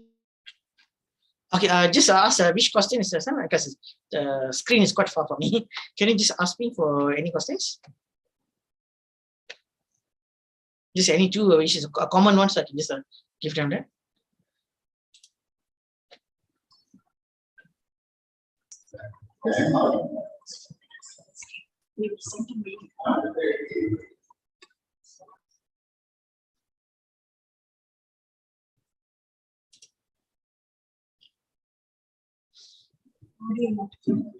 Sir, can you hear me, sir? Yes, tell me. Okay, so we will send the questions through mail. You can answer those questions through mail because the time is getting over. The next speaker is in line. Is it fine? Can, fine. So Yeah, I think I'll just wrap up my section now. Okay. Thank you all. Have a nice day. Okay. Each body is different, therefore each rehabilitation must be different. Medical yoga practice helps to reach to the root of the disease, comprises the use of traditional yogic practices and complementary therapies to prevent, cure, and ameliorate disease. The ideal medical yoga prescriptions includes the yogic practices of breathing techniques, bodily postures, and alignments, meditation techniques to expand our energies and self-reflection, a healthy, nourishing diet, especially local and seasonal. So it is important that medical yoga therapy should start gently by observing the individual with self-compassion. Thank you for this empowering knowledge, sir. Thank you.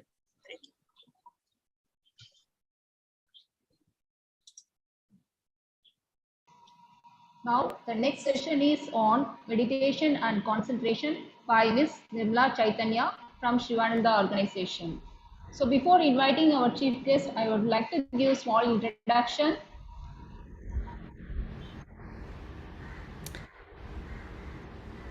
Sorry, did you ask? Nirmala Chaitanya, who is originally from Canada, has been teaching yoga as part of Shivananda organization for more than 20 years. She is passionate about the experience and inclusion of women on the path of yoga and creating unique programs to share the traditional teachings of yoga, Vedanta, and meditation. She teaches primarily in Chennai and Madurai, Tamil Nadu. So, welcome you, ma'am, and over the session to you. Thank you very much. I hope you can hear me clearly. It's very nice to be here today, and I thank you for the invitation to come. I was looking at the last speaker as he was speaking, I was looking it through, and everyone has their camera off. And so I will invite you. I don't think you'll be seen on the live screen, but if you would kindly put your camera on, then I can see other human beings. I'm always very happy for that. So I'll just say that from the start. I love to see who I'm talking to. Lovely, wonderful, thank you. Om Namah Shivaya. Participants, please switch on your cameras to see lovely faces. Yes, the faces are so good. Okay, lovely. So it's something, before I start to speak, I'll say it's something that, when we practice yoga together, and I'll talk about practice mostly today, rather than theory, a little bit of theory, mostly practice. But it's something that we do generally together. The pandemic has changed that a little bit in that we're often sitting on a screen now, but it is still possible for us to feel a sense of connection. And I feel that very strongly as a Western person, a Canadian. I'm here in Chennai, actually. And so I'm able to connect through the screen with people from my home place, people from all over India, and in fact all over the world. And meaningful connections are made online as well. So I'm very happy to see your faces on the screen. So, I will say, like, if you feel you need to shift around or move or stretch or anything like that, please do. It's probably been a long day for you listening. So I'll give you a little bit of information about myself, because otherwise you might be thinking more. I find here in India people are, they're not always listening to what I'm saying, but looking and saying, who is she? Why is she talking? So I'll give a little bit of introduction first. I started practicing yoga when I was a university student. That was back in 1992. And I started because I had an injury. And I thought I had this idea that perhaps yoga will help me. But in fact, I had been studying Indian art for some time before that. And so that was my way into yoga, actually, was through studying the art. And that, of course, was primarily temple architecture and Buddhist sculpture and this kind of thing. So that was my background. And I have a background as an artist. I trained and worked as an artist for many years. And so then I came to yoga, and when I started teaching yoga, I stopped making art. And the reason I stopped was that I felt that what I want to communicate as an artist, I was able to do it through the teaching and make these connections with other people and find meaning in my own life and figure out who I am. And that's my approach to yoga, of course. So that's a little bit background on me. So I've been practicing since long time, since 92. I've been teaching since the year 2000. And since the year 2000, I've been coming almost yearly and spending time here in India. Now I'm here most of the time in India teaching, and I really, there's a lot to appreciate here, of course. I always wanted to learn yoga in the culture in which it came from. So I keep up my own study and my own practice, and I'm happy to be here. So that's a little bit on me.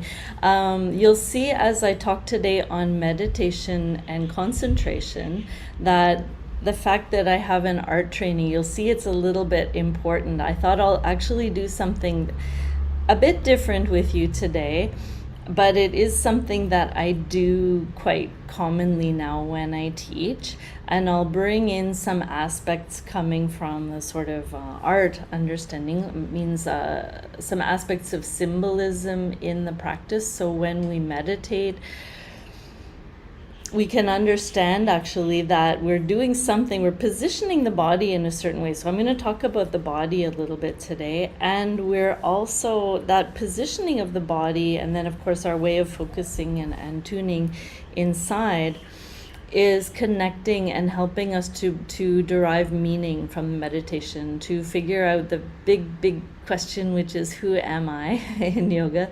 This is very important. So I will be bringing in a couple of things that will be, I think, a little bit different to try. And so we'll do a little bit of meditation in the session, and we'll talk a little bit. And the chat area looks to be quite active, and you can at any point, please feel free to make a comment there or ask a question, and I'm looking at it on the side, so I can get to that if need be. I can get to it right away. So I gave you a bit of introduction to who I am. I'm connected to, I teach for the International Shivananda Yoga Vedanta Centers, and behind me you'll see two pictures of the gurus. On the left is Swami Shivananda from Rishikesh, originally from Tamil Nadu, but has an ashram. He's no longer alive, as many of you I'm sure know, but he has an ashram in Rishikesh. And then on the right is Swami Vishnu Devananda, who started the organization that I'm a part of. And he is from Kerala, and was sent to the West back in the late 50s when the first yoga teachers were starting to go into the West and started to teach there. So both actually gurus were very instrumental in bringing yoga to the West. Swami Shivananda, because he wrote in English, and that allowed the teachings of yoga and Vedanta to spread more easily around the world. And Swami Vishnu Devananda, because he traveled and moved around, and he was also known as somebody who, known sometimes as the Flying Swami, as somebody who worked for peace.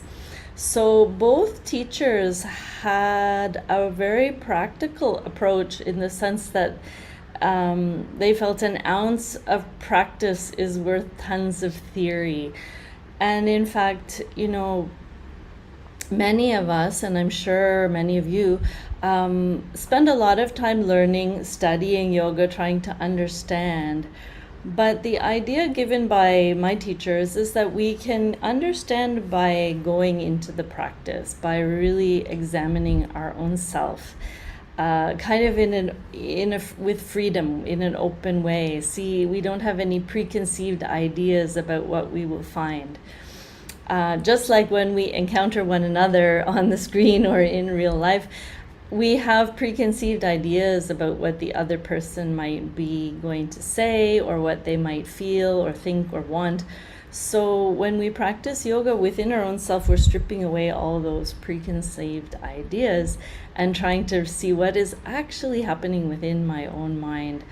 And so we become, in a sense, a master of our own mind, our own thought process, our own psychic process. And so there are many tools in yoga and ways that we have to do that. I think I want to ask, before I start, I think all of you are undertaking some formal study of yoga. Am I right on that? I don't think anyone here is new to yoga. Is that correct, Pallavi? Yeah, that's what I assumed. Okay. So there's, in terms of my own approach in my study and with my organization and my gurus, is that we practice Raja Yoga or Ashtanga Yoga. And we also study Vedanta. So the teachings of Vedanta are important. Raja Yoga is quite important. And so I'll touch on that a little bit today. But that informs the teaching and the practice. And in fact, we say, like in Vedanta, it is said actually that we may gain knowledge, but we need experience. Without the experience, the knowledge doesn't bear fruit. In fact, it's kind of said that when we gain knowledge, so if we read a text, or if we study something, or we listen to a talk and some new idea comes, that idea slowly enters into our own self. In fact, it becomes kind of one with us over some time. It enters into all the cells and it becomes part of who we are, actually, that knowledge. But that's a process that we go through, and for that we need experience. So the experience part in yoga is so, so important.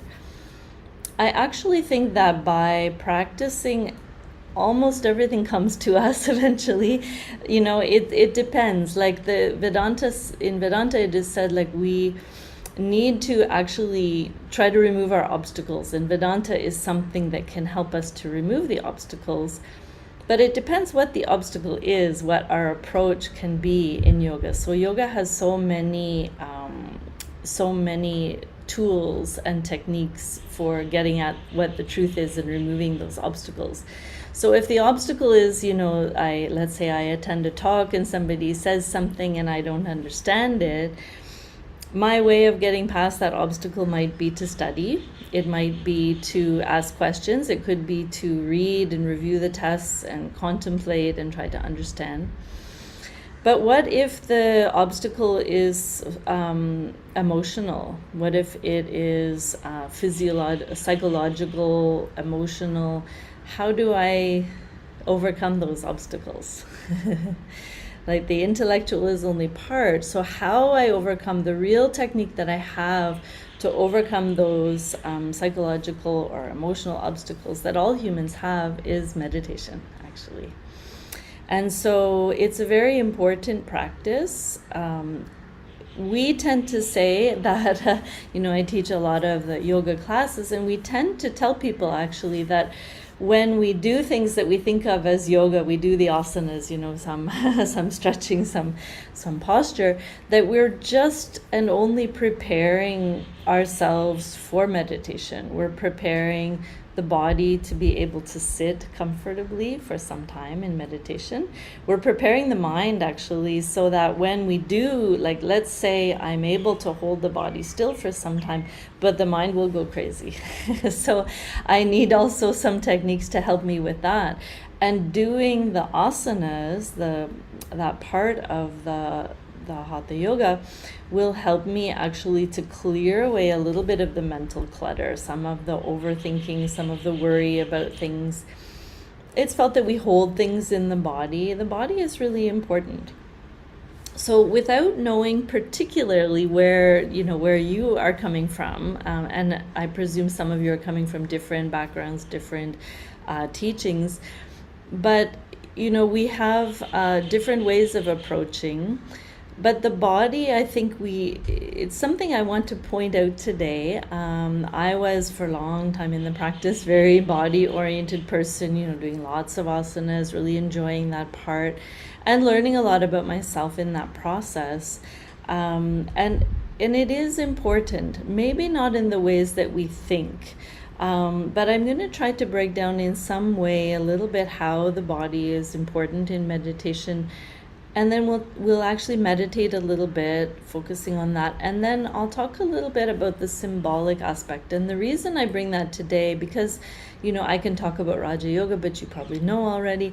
But the symbolic aspect is something quite unusual that I think we can bring to the practice. And so we'll go into that a little bit, and that is quite, in a sense, physical as well. So when we get to that point, I'll share a couple of things on the screen. But we're told in yoga that we have all the elements within our own self. So within the physical body, we know that we have earth, fire, air, water, and kind of space, ether or space. We use different words for it a little bit, but all those elements are within myself. We also know that the elements connect a little bit within the astral body. So if I'm talking about my more subtle anatomy, the chakras, the astral body, the nadis, that the elements play a role there as well. And that means a subtle element. That doesn't mean actual flesh and earth, but it means that element, the qualities of that element are present within me on an energetic level as well. So there's, earth-like energy and fiery energy and water-like energy, and the qualities I'll give an example, because in 1 hour and a half, of course, I cannot talk about everything. But the quality of water is that it flows, it moves into space. So whatever space is available, that water will flow into that. In fact, that is the kind of symbolism of the river in India. And the river is such an important symbol here because it has that quality of moving to where there is a least resistance. And so we can take some inspiration as people also too. Maybe I could embody that quality. I could move into where I find the least resistance in terms of the space. So that's a little example. So in fact, the elements I think are quite important, and it might be that the elements kind of inform our experience in meditation as well. So when we're sitting, we might have an experience either physically or energetically of the elements in the meditation. We might feel things, we might sense things a little bit. So let me back up for 1 second. So meditation, what am I trying to do in meditation? Anyone want to share in the chat area? What is the purpose of meditation? What are we trying to do? I want to see what you say. So feel free to share anything there. I taught a class a few months ago for kids, like a young teenagers, and they're real masters of the chat area. In fact, they had all kinds of things going there. It was quite lovely. Okay, so calm the mind, still the mind. Meditation reduces stress. Yes. So there are, in fact, so many things we can say about meditation. We can say it reduces stress. It will do that, of course. I had a teacher once who would say, why do you want to meditate? And someone might say to reduce stress. And he would say, well, why do you want to reduce stress? Person would say, well, I don't know, so I can be this or that, or I can, have better sleep, or I can be, And if any reason that you might have for meditating, if you go down deeper and deeper and deeper, you find actually the answer is sort of that we want to be happy.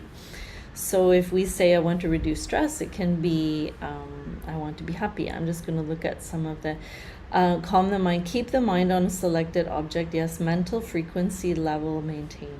Okay, I'm not sure what that means exactly. To be with nature, I think that is absolutely true. Having just spoken about the elements, being in presence, that's a nice way of saying it. Being present means being open to whatever might be there. And very often we're not open. I don't know if you notice these things within yourself, but are we always open? Not usually. We have an idea of what's going to happen, what a person might say to us, how they'll respond to us, what might happen in my day. And when things don't go according to what I'm expecting, that throws me off a little bit. So being in presence is lovely. Meditation is the ability to be in the present moment with kindness and curiosity. Those two words are wonderful. Stalin, kindness. If we're doing these practices and we're not becoming more kind, something is wrong with the practice. I can say quite clearly, we need to change something. If the practice is making us more egoic, more tending to argue with other people, there's a problem with the practice. So that's lovely. And curiosity, you've won my heart with that comment, curiosity. We should, I think that's a lovely way of putting it, and thank you for that. So we should feel curious still about ourselves, about others, about the world around us. Sometimes we think that meditation is shutting off and sitting in a cave, and we could do that. We could definitely do that, but we are in fact really, the Buddhists tend to say it more than we do in the yoga tradition, but we are actually becoming one with, Lao Tzu said, one with the dusty world. We're really feeling profound connection to others and to nature and to many of these things. So awareness, mindfulness. This is a big word today, mindfulness. Actually, I've started teaching a course where I've put mindfulness in the title, but many people equate it with meditation, which it isn't the same exactly. Mindfulness is a very real tradition coming from Buddhism, where it's aiming for a state of being fully present, which many of you have said, really aware, moment by moment awareness with whatever I'm doing. So if I'm eating something, I can do that very mindfully. I'm very aware of the color, texture, temperature, taste, my chewing, every element of that eating, I would go into that. That could be a mindful practice. So, and when we talk about meditation, it differs in the sense that we're talking about a seated practice. We're talking about something that we do with some discipline in a particular time, a particular place. I sit, I try to be still, and I go through the same process in a way of really moment by moment awareness. But it's harder in a sense because I'm not, eating, it's easier to be a little mindful, but meditating is a little harder because I'm confronted with all my thoughts in that moment. Awareness within yourself, increasing concentration. So we know from Raja Yoga that meditation comes out of concentration. In fact, it's thought to be like concentrating is focusing on one particular object or idea for a set period of time, concept, whereas meditation is like a steady flow and sort of absorbed flow, we could say, with a particular thought, which takes some practice to get there. And from Raja Yoga, we know that concentration merges into meditation, meditation merges into samadhi. So the three things together constitute a kind of deepening level of absorption, meditative absorption. Increasing concentration to understand true nature of self, invert journey. I think you mean Subhashini, going inside. That is true. Low mental frequency. Okay, I understand. Following breath and just observing the thoughts. Yes. Controlling ourself. Yes. So all of these things are true. You can be with yourself and will be in happiness, ananda. Focus on inner self, one-pointedness. Yes. Focusing on the present and increasing self-awareness, learning acceptance. This is beautiful. You're giving me all the right answers here. But learning acceptance means I accept other people, but I should accept myself also. That's not so easy, right? To say all the faults that I have, all the mistakes that I made in my life, which we've all had, I can learn to accept them. And I deserve to move forward even though those mistakes may be there. That's quite powerful, actually. The mind gets the awareness of its energy. Thinking on that one a little bit. Interesting perspective. Brings unconditional thinking and make the mind let it go with ultimate one-pointedness. Brings unconditional thinking. Yes. Unconditional thinking, that's very interesting, because our thinking is very conditioned usually. And so by everything we've experienced in the life. So that's a nice way of looking at it. Concentrate on the breathing. So there are there are many things we can say, but definitely in the meditation, most of what the average person thinks of as meditation is actually preparation for meditation. So concentrating on the breath is not the point of meditation, but it is a tool that can help us to get there. Focusing on a point within the body, we usually say like one of the higher level of chakras. It could be the space between the eyebrows, it could be the space over the heart.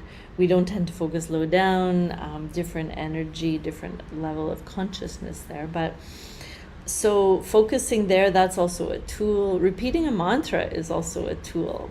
And here in India, where the mantra kind of is seen, it is a very japa, or a practice of repetition of a mantra, is a very important practice given, spoken a lot of by Patanjali in the Yoga Sutras. And japa is quite important, but it's also a tool, it's also a technique. It's not the end point of meditation. So if we're using a mantra in the meditation, we might find at some point that the mantra just goes away. It's served its purpose, we hope, and that it's not any more present in the mind. That can be. Awareness is the importance always nicely, okay. Concentrate on the forgetfulness. We forget, this is, I love all these comments. Thank you so much. Forgetfulness. This is a very interesting word, how to forget. What are we forgetting? Swami Shivananda, on the left of the photo behind me, his last words were remember, forget. So I think he was suggesting to us that there's something we need to remember, and there's something that we need to forget. and so I think the remember, what he meant by that remember was we need to remember who we are, and that who we are is the divine. We in the West we say the divine quite commonly, but we are God, we are Brahman, we are the absolute. We have that within ourselves, and we should always remember that. When we meditate, maybe we get in touch with the difficult, challenging things at first, but eventually we hope that we get in touch with that part of the divine that's within our own self. We feel that, we sense that, and then we can come away more peaceful from that experience. We remember who we are. And what do we want to forget? I like your comment here, forgetfulness. What do we want to forget? All the associations. So I'll be frank with you. The stuff that we need to forget is, my name is Nirmala Chaitanya. I'm Canadian. I'm 52 years old. I like this, I don't like this, I enjoy this, I'm good at this, I'm not good at this, I teach yoga. All these things don't matter when it comes to meditation. In my everyday, it kind of matters. Of course, I submitted a bio, it said Nirmala Chaitanya, she did this and she taught for this many years, but those things are not important when it comes to meditation. How we identify in the world is not important, and so we need to let go of many things. We need to forget many things when we meditate. And I don't know, as a teacher of meditation, I never know who is sitting in front of me.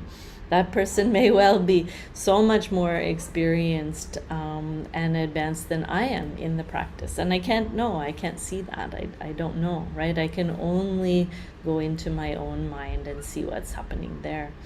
So remember and forget, I think that's my new theme. Okay, so we remember and we forget many things when we meditate. So I'll just touch on mindfulness again for a moment. It's like remaining in the present moment while calmly accepting, as one of you said, Priya Darshini, accepting and acknowledging our feelings, our thoughts, and also any sensations that come within the body. So I want to ask another question. Are you comfortable sitting for an extended time in meditation? Any thoughts on that? Anyone comfortable or anyone uncomfortable? Are you able to sit? We all connect soulful. Yes, we do. That's nice. Okay, so Hema Malini says yes. I assume that means you're comfortable. Who here has, you can even put your hand up and say, who here has an established meditation practice that you do on a daily basis? Does everyone have that? No. Who here talks about meditation and then it may not happen? Okay, there's no judgment as well. Okay. I do it. Okay, very good. Amita says I do it. Yes, okay. So 20 minutes, that's good. One thing that we emphasize, and I probably don't need to emphasize in this group, but it's better to do any meditation, even a short time, than to do no meditation. So don't let the obstacles come in the mind, like I don't have time today, so let me skip it and I'll do it tomorrow. We take even a few minutes if we have it, we get the benefit there because we're establishing that habit. I will try to do it. Okay, so, oh nice, okay, twin heart meditation, very nice, 2 purple hearts. So meditation is something that we connect to ourselves, but I do also think that we connect to others when we meditate. I realized quite early on teaching yoga that we create a space that is so profound with other human beings. Imagine sitting in a room with other humans, not talking for some time, and yet so many connections are made at that as Maheshwari says, at a heart level, we make the connection with other people. We sit in silence and peace with others. It's lovely. So, having said that, let's do a short meditation. I will keep them fairly short today because I don't want to I don't want anyone to get uncomfortable, but I have 2 cameras here, and I don't know if you're sitting on a chair or where you are or how comfortable you are, so I'm going to leave it to you. Let me just do a little shift over here. So, you know, if you want to sit on the floor, you can do that. You can take a moment to get comfortable. You know, when we sit, I said I will ground this meditation practice a little bit today in the body, and so that's what I'll try to do. So when we're thinking and learning and examining and this, it can be helpful to take something back into the body. So I would suggest, you know, shaking out your legs, rocking the thighs, maybe rotating your ankles around a little bit, paying attention to the feet, like the very limbs, the very limits of the body. And then what you can do when you feel comfortable is choose a position to meditate in. That could well be on a chair. And if you're on a chair, maybe ground the feet nicely on the floor and straighten your spine. Try not to lean back, but straighten the spine up a little bit. I'm going to show you a nice image a bit later of that spine, but I'll come back to myself here. So just finding comfortable seated position.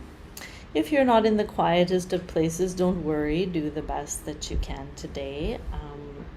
And Pallavi said request participants to switch on the cameras. That's very kind. It's nice, in fact. Helps us to make that connection a little bit. And so what you can do is rest the hands. They can rest on your knees in Chin Mudra, or you can rest the hands in your lap. We usually direct the right hand to be nestled on top of the left hand, and they can just sit comfortably in your lap. And then wherever you are, if you're looking at the screen now, you can sort of close your eyes. If you've got the specs on, I'm going to keep mine on so I can see you, but if you've got the specs on, maybe take them off for a moment. And just consciously pay attention to your seated position. So, and start at the bottom. So see how you're sitting. Are your ankles comfortable? Are the knees comfortable? You can make little small shifts if you don't feel comfortable. And see, how is your spine? Are you leaning forward in some way as if you're anticipating something? Are you hunching your back? So just see if you can straighten yourself a little bit. It's old technology, but we say that the spine is kind of like the antenna of the body. So it should be straight so that prana can move smoothly through the spine. And the very way that we position the body has a lot to do with our state of mind as well. So we start to notice if I'm shying away from something, if I'm leaning into something, if I'm comfortable. So imagine that the spine is kind of just balancing on top of the pelvis. And then feeling your hands as they're resting. Let the fingers relax, and a relaxed fingers will be curled slightly. Thumbs are relaxing. And take a moment to feel the hands really receptive and open. So most of the day our hands are used for grabbing onto things, grasping things, doing work, taking care of something. We do a lot of care actions with the hands. So just take a moment to feel the hands are letting go of all of those particular things, those associations, those actions. And then feel your shoulders relaxing. Many of us tend to tense the shoulders upwards, so shifting again if you need to, but really feel the shoulders relaxing down.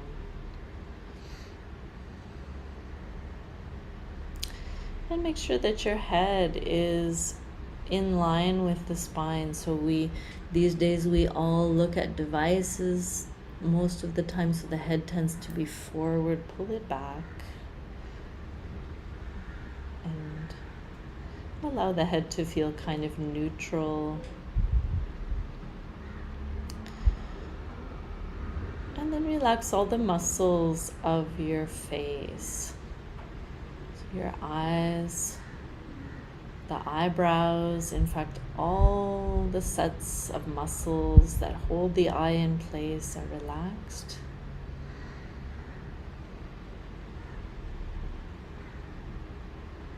And make sure that you're not turning the eyes upward or inward. The eyes are not working during the meditation, so they're not focusing, they're not searching for anything.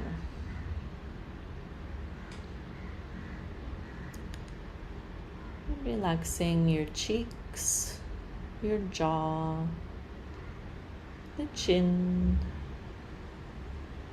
the lips, and also relaxing the tongue. So there is no need to speak during the meditation. Often, even when we're silent, we're readying to speak. So we're thinking about the next thing that we'll say. So really appreciate letting go through the mouth, the jaw, and the tongue.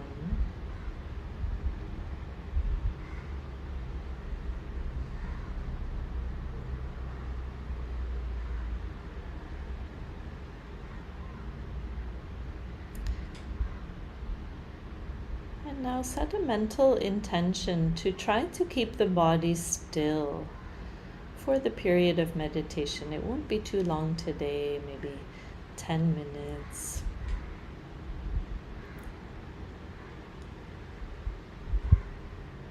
During that time, different sensations can be felt. You can observe those sensations.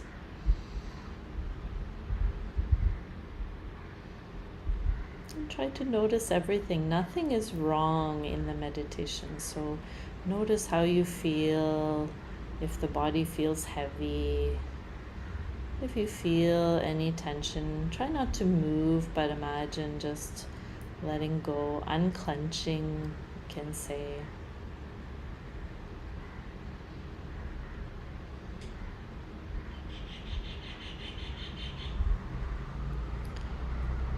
And choosing a place to focus, and that is a resting place for the mind.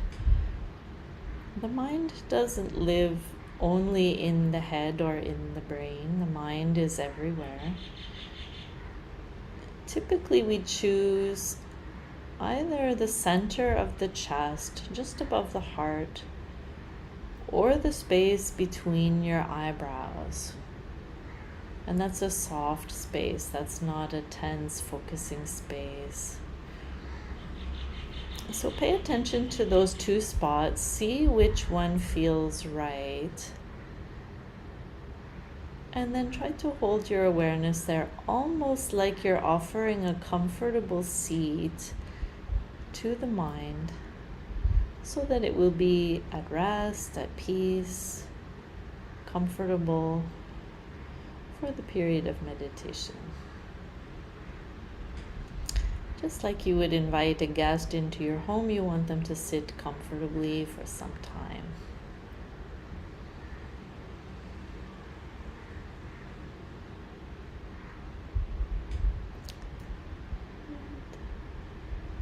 You can begin by regulating the breathing. Begin by taking 2 or 3 deeper breaths. Really feel the whole body expanding a little bit, slightly as you inhale. And slowly contracting as you exhale. And you might notice as you do this that a deeper breath helps you to focus a little bit. We easily let go of the thoughts in the mind, the expectations that we may have.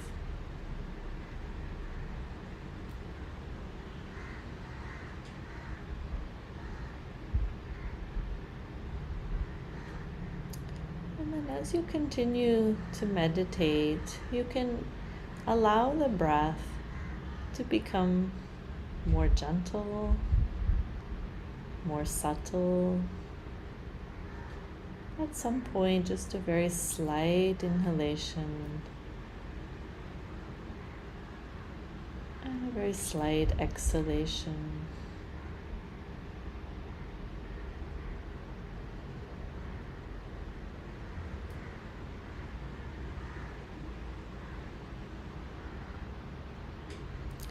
If you find your mind wandering at some point, you can again deepen your breathing for 2 or 3 rounds. Capture your attention again.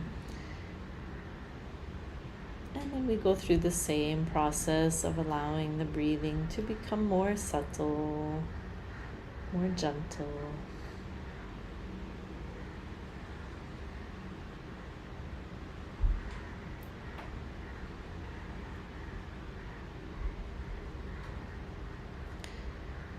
And our last tool that we tend to use is mantra.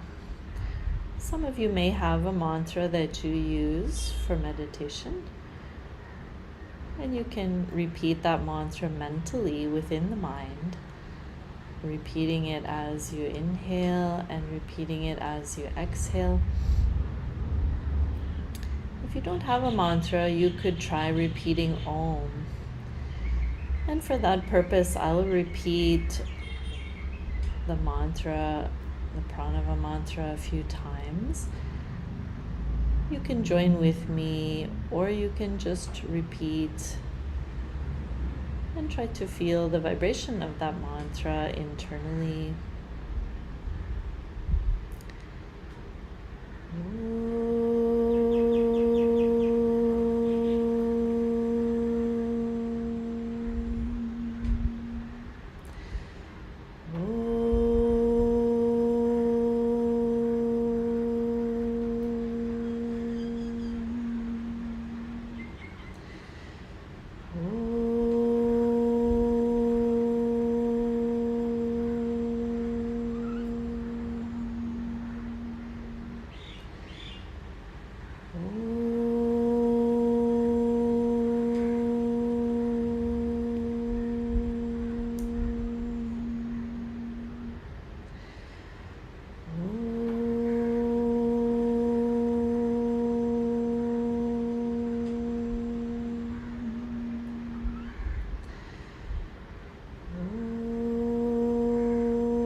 Just continuing for another few minutes, quietly, continuing to use any of these tools that are working for you.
keeping your eyes closed for a moment, you can, if you like, rub your hands together, generate some warmth between the hands. And then just lightly cup your palms over the eyelids, just feeling the warmth, not any pressure. And then you can continue, if you like, to touch your face, just feel your face waking. The face is so important, literally how we how we present ourselves in the world. So when we come out of meditation, the face can get some attention. So this is a way that in my tradition we typically instruct in meditation. We use mantra, we use the breath regulation, we use focusing the focal point that we choose. And then we tell people to keep everything as consistent as possible, not to change the technique from day to day. In the Vipassana tradition, this Goenka, the teacher there, he says, we start to dig a well and we don't reach water, so we stop and we start digging in another place. And so for meditation, this is particularly important that we continue to dig one well quite deep and don't give up on it. And that's how we can reach the water, is not by changing the technique. So even when I'm teaching meditation and people come and they say, well, I'm used to something different, I say, please keep going with what you're doing, because I don't want to disrupt that habit forming that you're working on. So this is the way we typically instruct. I thought at this point I'll switch gears slightly, and I want to show you some things now. I'll share the screen with you, and this is going to be a little different, I think. This is me putting a little bit my artist hat on. And the point that I want to make, so I'll talk a little bit about symbolism. This is my area of interest, is symbolism in the Hatha yoga practices. But for today's purpose, I'll talk only about meditation. And in particular, the seat that we take for meditation, how we position the body, and some of the meaning, perhaps the meaning of that. And I think that what is really helpful for us in general in yoga practice is to understand that there is a symbolism to everything that we do. And there's a symbolism to how we hold the body, how we position ourselves, how we focus. And that has an effect on the psyche and on our experience within the meditation. So what I want to do is, I'll just allow me to open something here, and then I will share the screen with you. Here it is. And okay, so give me a second to do that. Okay.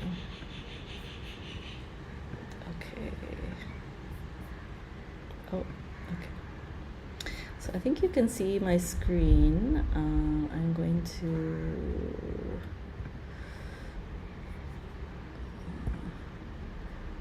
I just created this little different slideshow for me, but I just created it before the session today for you, a little bit custom one, let's say. But there's symbol and metaphor, how it becomes important in meditation and concentration.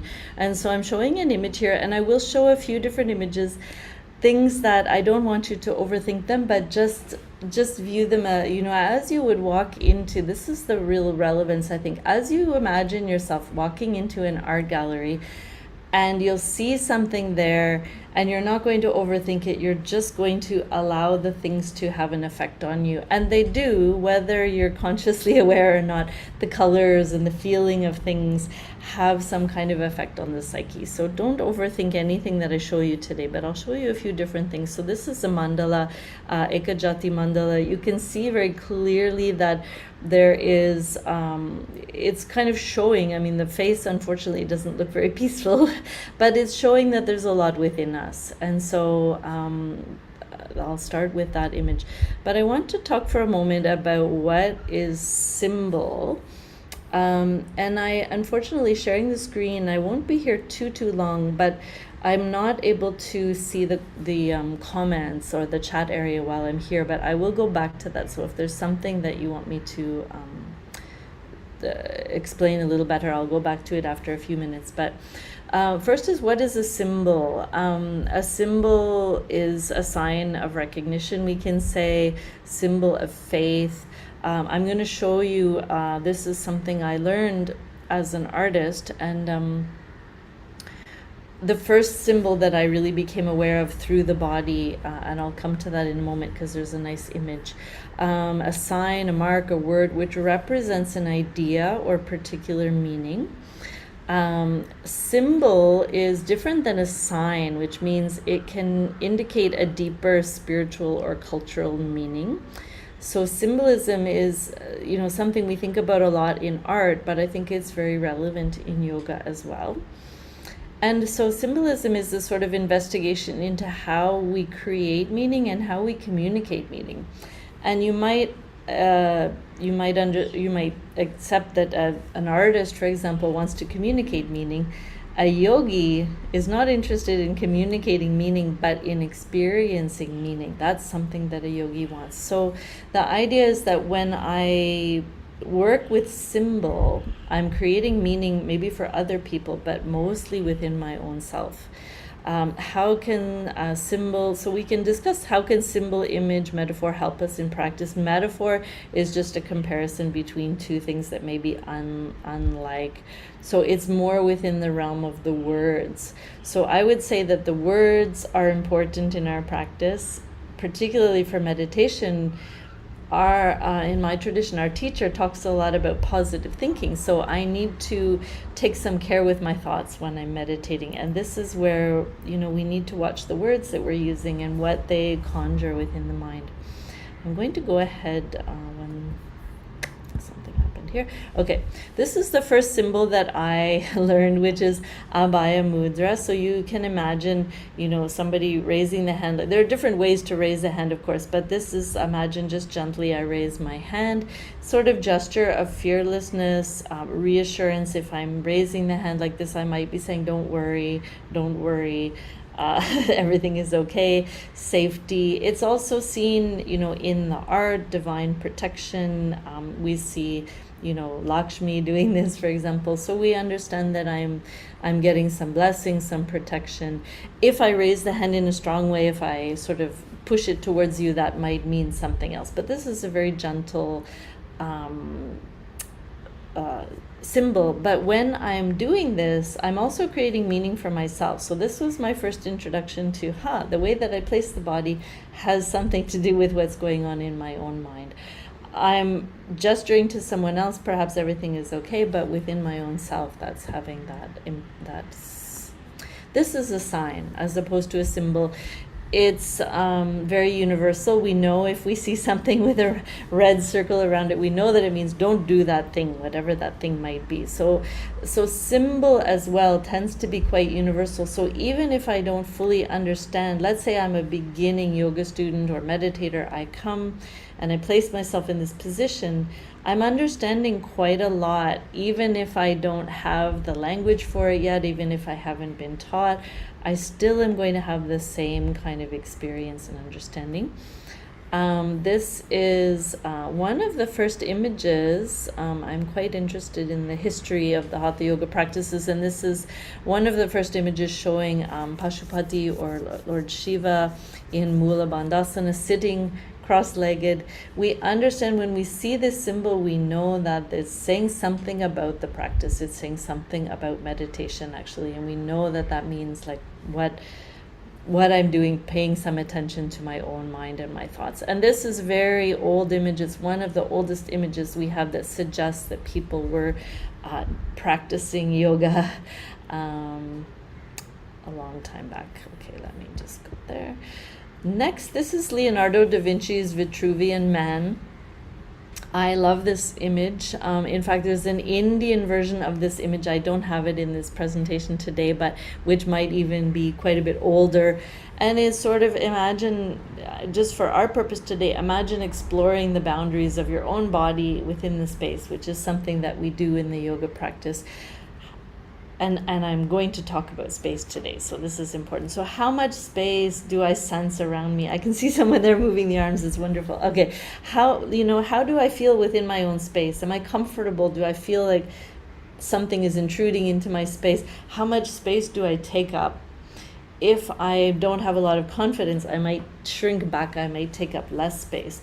When I meditate, I want to feel secure within some degree, some measure of space around me. So this idea of exploring the boundaries of the body is quite important. And and some of us, especially women, we don't take up a lot of space. We're not accustomed to taking up space and saying, here I am, I'm presenting myself with a lot of openness. So but this also, and this image has been used so much to say so many things, but the idea here is that our understanding is a never-ending process. So my knowledge is constantly growing, but I need to, and my knowledge is corrected. So the idea is, as I practice, my knowledge is corrected all the time. So my practice of meditation is not intellectual, but as I practice, I'm correcting what I know. I'm becoming more correct, more aware.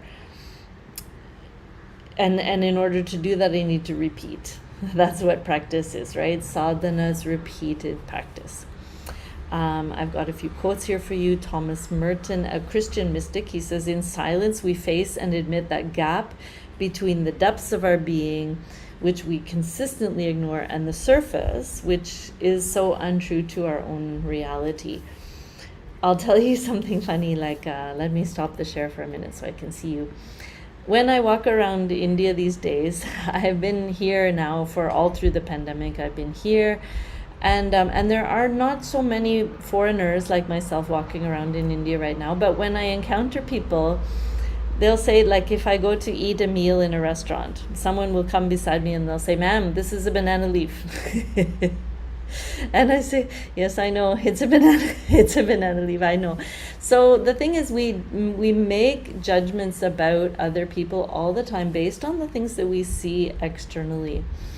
And when we get more in tune with our meditation, with our own inner self, I think we're able to connect to other people in a more real way. We can easily set aside those things. We can say, okay, that whether she knows it's a banana leaf or not banana leaf, it doesn't matter. We're connecting to something much deeper, more true. And so that is the idea. Let me go back to my share here for a moment. So Thomas Merton, the next, this is very interesting. This is an indigenous singer, so a person native to the land where I'm from in Canada. And this is a traditional song, and the lyrics are telling us very clearly, this is a very important culture, that land is inside, water is inside, air is inside, earth is inside, everything is inside, the whole natural world is inside us. So as I'm going through here, as I said, don't overthink things, but just keep in mind some of these things, let them settle in. Here is a Chinese artist with a, when we look at a visual painting or some visual representation, this is showing us space, it's showing us emptiness. And so this is what I want to focus on for the rest of the time we have today, is concept of space. And what does that mean? How can we experience space within our own self? I tend to think I have this body, and this body is, all these parts are packed together to create me. All the internal organs are packed inside, everything's packed tightly together. But I don't often have an experience of space, but I do have space within myself. Physical body, I have space. I have space, a sinus cavity. I have space, within the roof of my mouth that I can produce sound. I have space, within the large and small intestine. Some space is there. Some space is there within the spinal column, in fact. There are some nice representations that show actually where the prana, where the kundalini would flow within the spinal column, within space.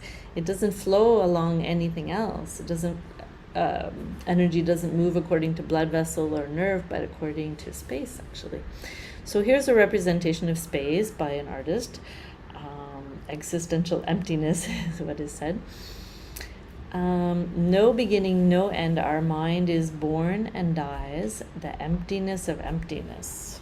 It's quite profound. So I take a lot of inspiration from art, from poetry, from words.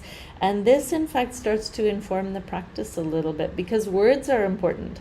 I'm speaking English today. Maybe, you're all speaking English, but maybe you're having a native tongue. That native tongue, some of the words that come will have a lot of potency for you when you hear them. They immediately help you to understand. So I think that the visual, the words, the sound, all these things help us to create the right space for meditation. Here is a person, I know this person doing Satu Bandhasana, the bridge asana. And in fact, when we position the body, you can see she's kind of mimicking, there's a bridge behind her. She's mimicking that form, that kind of structure, but she's also creating a space. The body is lifting up and creating some kind of structure, but also a space that is very meaningful to us. So I'm not here today to talk about asana very much, but this one image will sort of point out that we're creating particular spaces that are really important to us. So imagine the hips are moving up in order to create the space beneath, but also to create a feeling of space at the throat region. And that's, so the chest is lifting up to the chin, closing off the space in a sense, but creating a deeper feeling of space there at the Vishuddha chakra. So, and here, this is very interesting. This is a German artist named Joseph Beuys. And he says, art for me is the science of freedom. So does that not sound like yoga in that quotation? And this is in fact a picture of the artist. He's holding 3 canes, and that's why this picture is here. He doesn't need a cane, but the cane for him symbolized something. And we have a very similar symbol in yoga of a staff, like a shepherd's crook or a staff or a cane that we see in Kundalini, in the chakras. And this is something that is very relevant when we meditate, that we're in fact aware of the energetic anatomy, we can say, that system. And so this was on the left is an art piece that he did where he locked himself in a room with wild coyotes for some time and tried to survive. And how he survived was by closing him off to some degree, not appearing threatening. But this cane, this hook, was very important to that experience. So that is why I'm showing you. So let your mind be open as we go through. And then I mentioned in the Kundalini, there is this sort of similar shape of the shepherd's crook, the staff, the alignment of the chakras when we meditate, coming to the third eye center, and then the heart is shown also there. Okay. And this is my last quotation. It's a little bit about water. I mentioned water before. Be like water, making its way through cracks. Do not be assertive, but adjust to the object, and you shall find a way round or through it. If nothing within you stays rigid, outward things will disclose themselves. So it's a little bit about remaining soft, remaining open in the practice. I want to get out of that.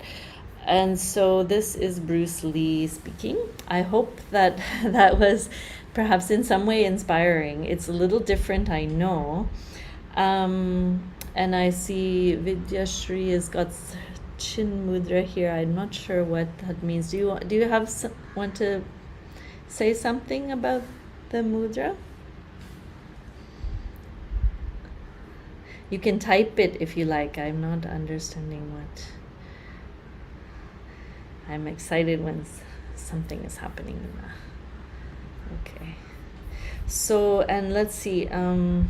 What is the difference between sign and symbol? So sign is perhaps something that is a little more visual. It's a little more universal.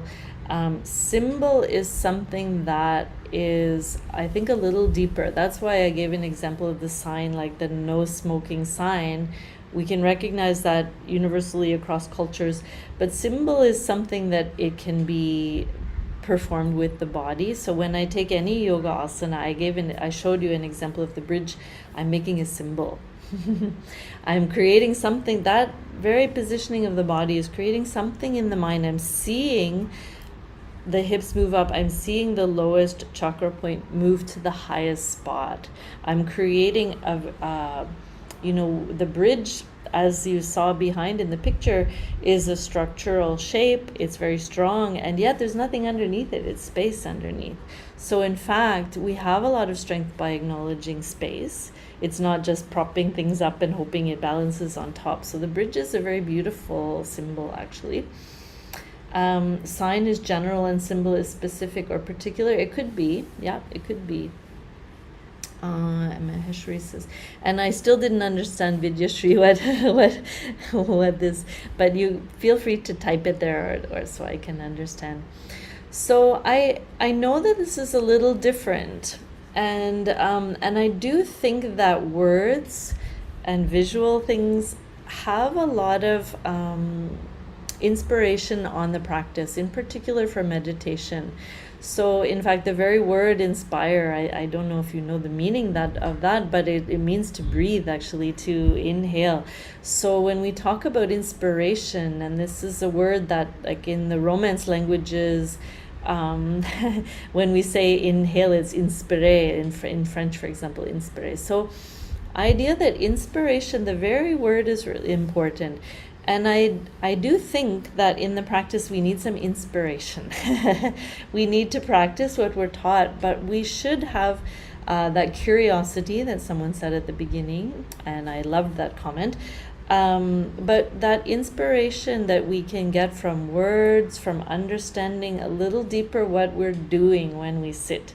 The actual seated position we take for meditation is so important and creates so much within the mind. And there is a question here.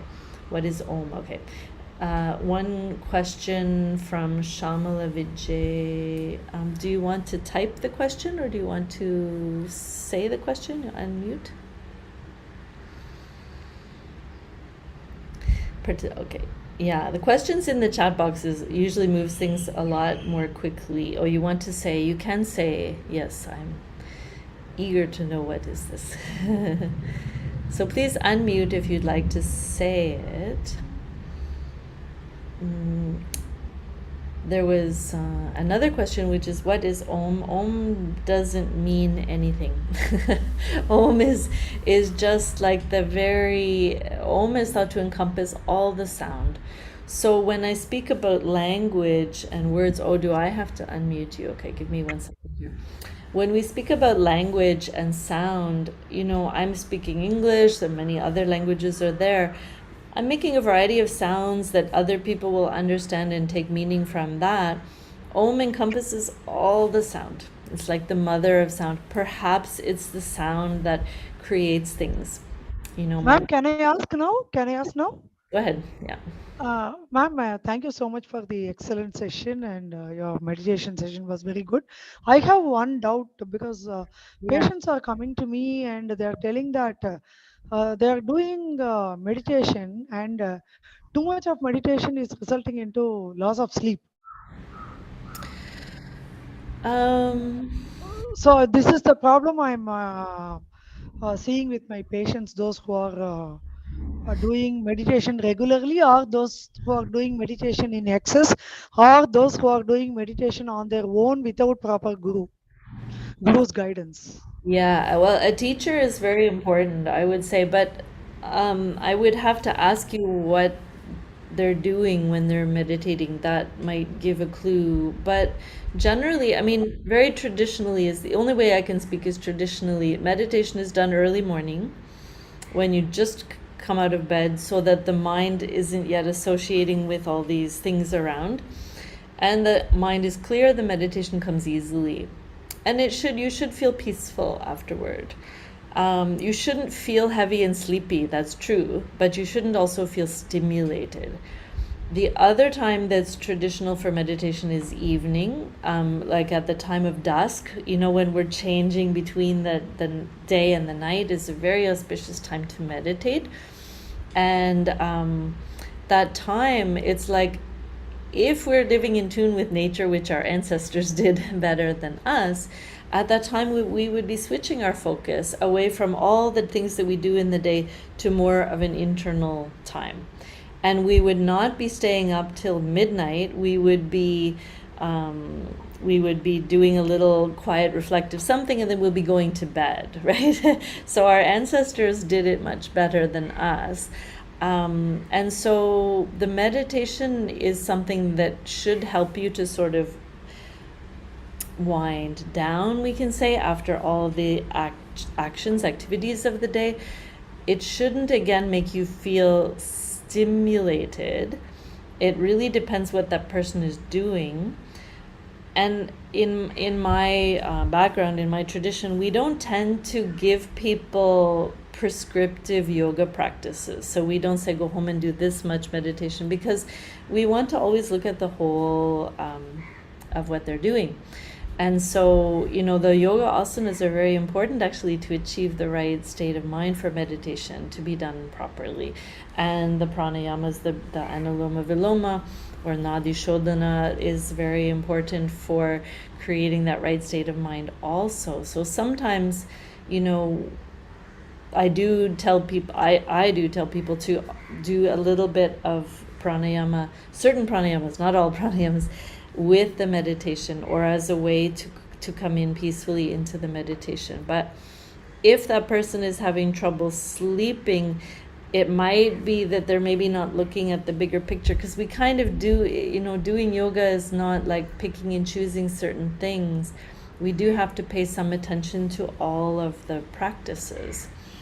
And so, my teacher, Swami Vishnudevananda, would say, like, you have to do a bit of asana, you have to do a bit of pranayama, you have to do a bit of relaxation, you have to eat properly, and then you have to do some positive thinking and meditation. And kind of all those things have to be together, even if it's just a tiny bit. So I know I haven't really answered your question, but it's a tough one, because it's hard to say, like, meditation itself should not cause a person to feel overly stimulated or unable to sleep. But if they're not sort of looking at it more holistically, that could be a result there. Specific type of meditation, in my tradition, no. We don't give specific thing for heart disease, diabetes, anything like that. We look at the people very, very holistically, and it's like a way of living the life, practicing yoga, actually. So as I mentioned, my teacher sort of emphasized 5 things, right? And and this was the way he started to teach yoga in the West, because he thought it's like very different for people there. So how can they start to take in their life these teachings, but not in a prescriptive way, not taking just one thing and not something else, but the whole thing. So it's, imagine yourself planting 5 different seeds, right? So if I make a small change to my diet, that might help me a little bit. Maybe I eliminate salt or meat, or I don't eat late in the evening, right? I eat only up and no later than 7 p.m. That might have some benefit, just that small thing. Or if I start to integrate 5-10 minutes of meditation in the day. But think of these as small seeds that you plant, and in time they grow, and in time the broader practice of yoga is realized. So for myself and within my tradition, we never give things prescriptively, like, okay, you have diabetes, do this. We never do that. We just focus really on the traditional teachings. However, we do adjust where needed. Like if a person, something is not working for them, we adjust, we come with the advice. But to answer a question like why someone would not sleep well, we'd have to look at the bigger picture, what they're doing, when they're eating, all of these things would need to be looked at a little bit. I'm just looking to see, yeah. So I think I thought if we have time, we'll do one more meditation, but it takes little time. So there is in fact a way that we can sit and be aware of the space. And so I'll leave that to you, perhaps. That will be homework. I'll give homework today. So next time you sit to meditate, just to see, think about space. So when you sit down, first of all, hopefully you've chosen a place where people won't be coming in and distracting you so much. So be aware of how much space you have around yourself. And that space that you feel comfortable in. And then, keeping your eyes closed, be aware of the space behind you and around the head. Focus in that way, kind of around the body in a little closer proximity. Feel the space around the neck, the space behind the eyes and the head, the space around the navel. And just be aware of not thinking of the body as a solid thing that's all packed together, but think about all the ways in which you can experience space. Feel the breath. Feel that the breath is moving into and out of a space within the body. So you're sensing space in all kind of ways. And see how that resonates for you. The other thing that I mentioned today was focusing between the eyebrows when you meditate, or focusing at the heart. These are spaces also. I'm not focusing on the physical heart, but I'm focusing on a sense, an experience of space in that region of the body. How do I experience space there?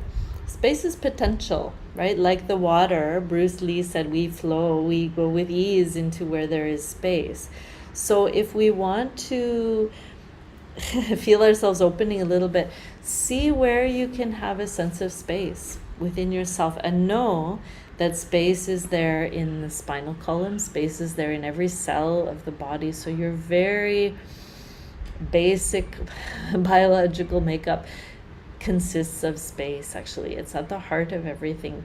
And I think if we can integrate that feeling of space, it does give a certain ease. So I tried to show some images that might be a little bit inspiring, but I'd invite you to try that the next time you sit to meditate. Be aware of the bigger space, then be aware a little coming in more closely, be aware of space behind you, feeling comfort, ease around the body, kind of like a circle around the body, and then become aware of the little space inside. That can be space, as you know, within some of the organs, or it can be space energetically in the different chakras within the body. So I think with that, I'll stop talking. It's a very nice way to sit and experience. And I'll just encourage you to practice and really keep things open. Things are not as they seem, and we can learn so much. But I want to leave a few minutes that if there are any other questions, I could maybe, or comments, please feel free to share anything that you'd like to share there in the chat area.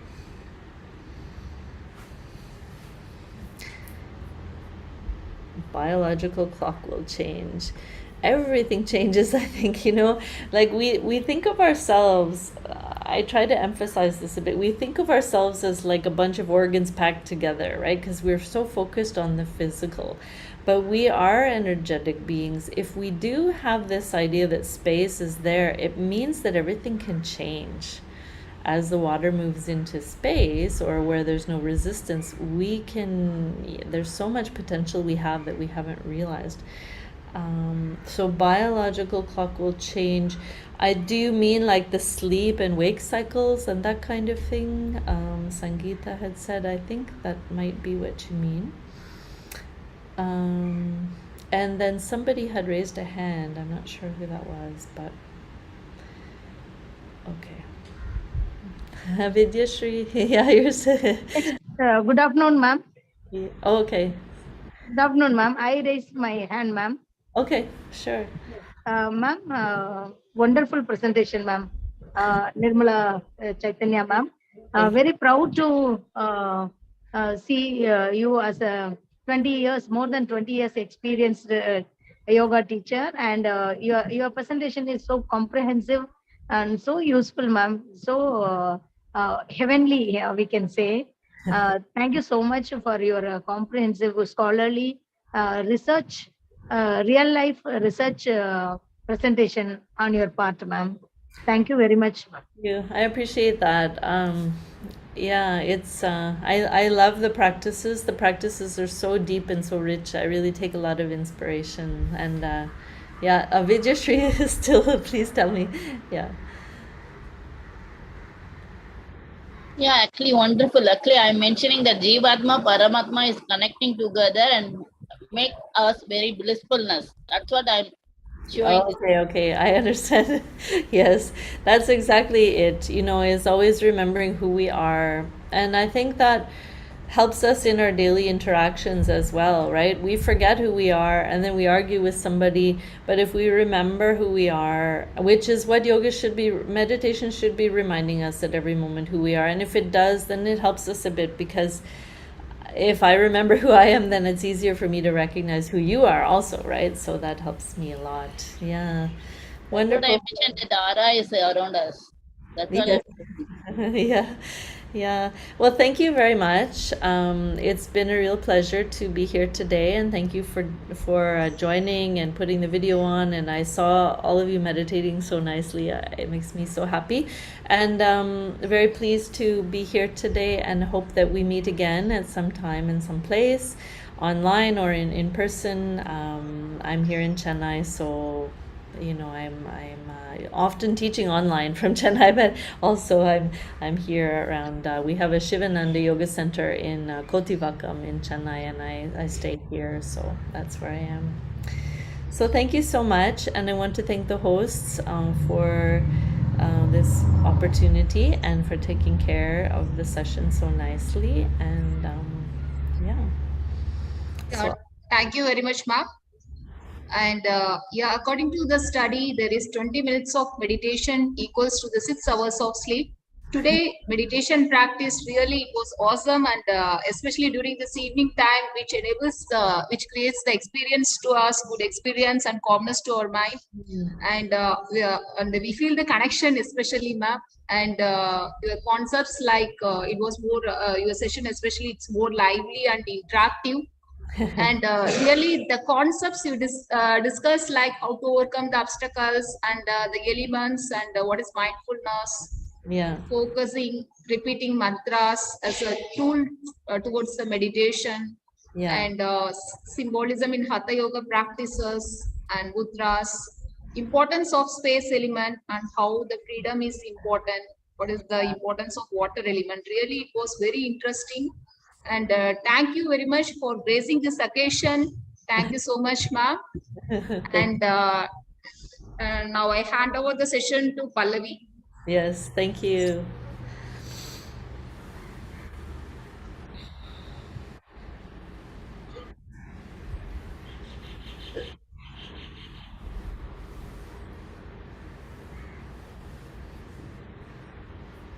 Thank you for your insightful knowledge, ma'am. Thank you very much. Thank you, Pallavi. It was really, I just went deeply inside the meditation when you said, then I remember that I am a host. I have to come back early. Good. It was really a wonderful session. Thank you so much. With this, I will really thankful to you. Most welcome. I was very happy to be here. Sure. Okay. So this is the end of the session. So we will end this today's day 2 session with the very beautiful meditation practices. Okay. Participants, your presence has been made a huge difference in our faculty development program organized by Maher. And now that you have participated in this event of ours, it has made it even more special. I request all the participants, okay. Tomorrow we will have the day 3 session on FDP. I request all the participants to join us at 10 a.m. in the morning with the same Zoom link. Feedback link is already provided in the chat box. You can just fill the feedback link. And now it's time to conclude the session with a prayer to get the blessings from the divine. Before that, I request all the participants to please switch on the cameras.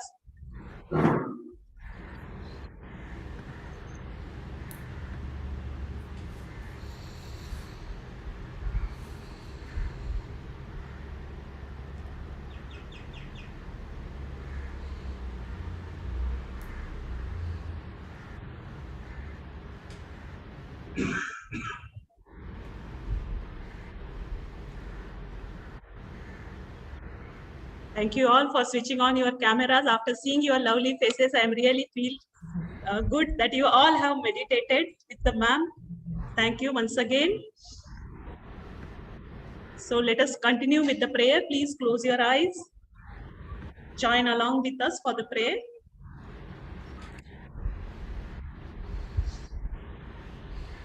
Oh.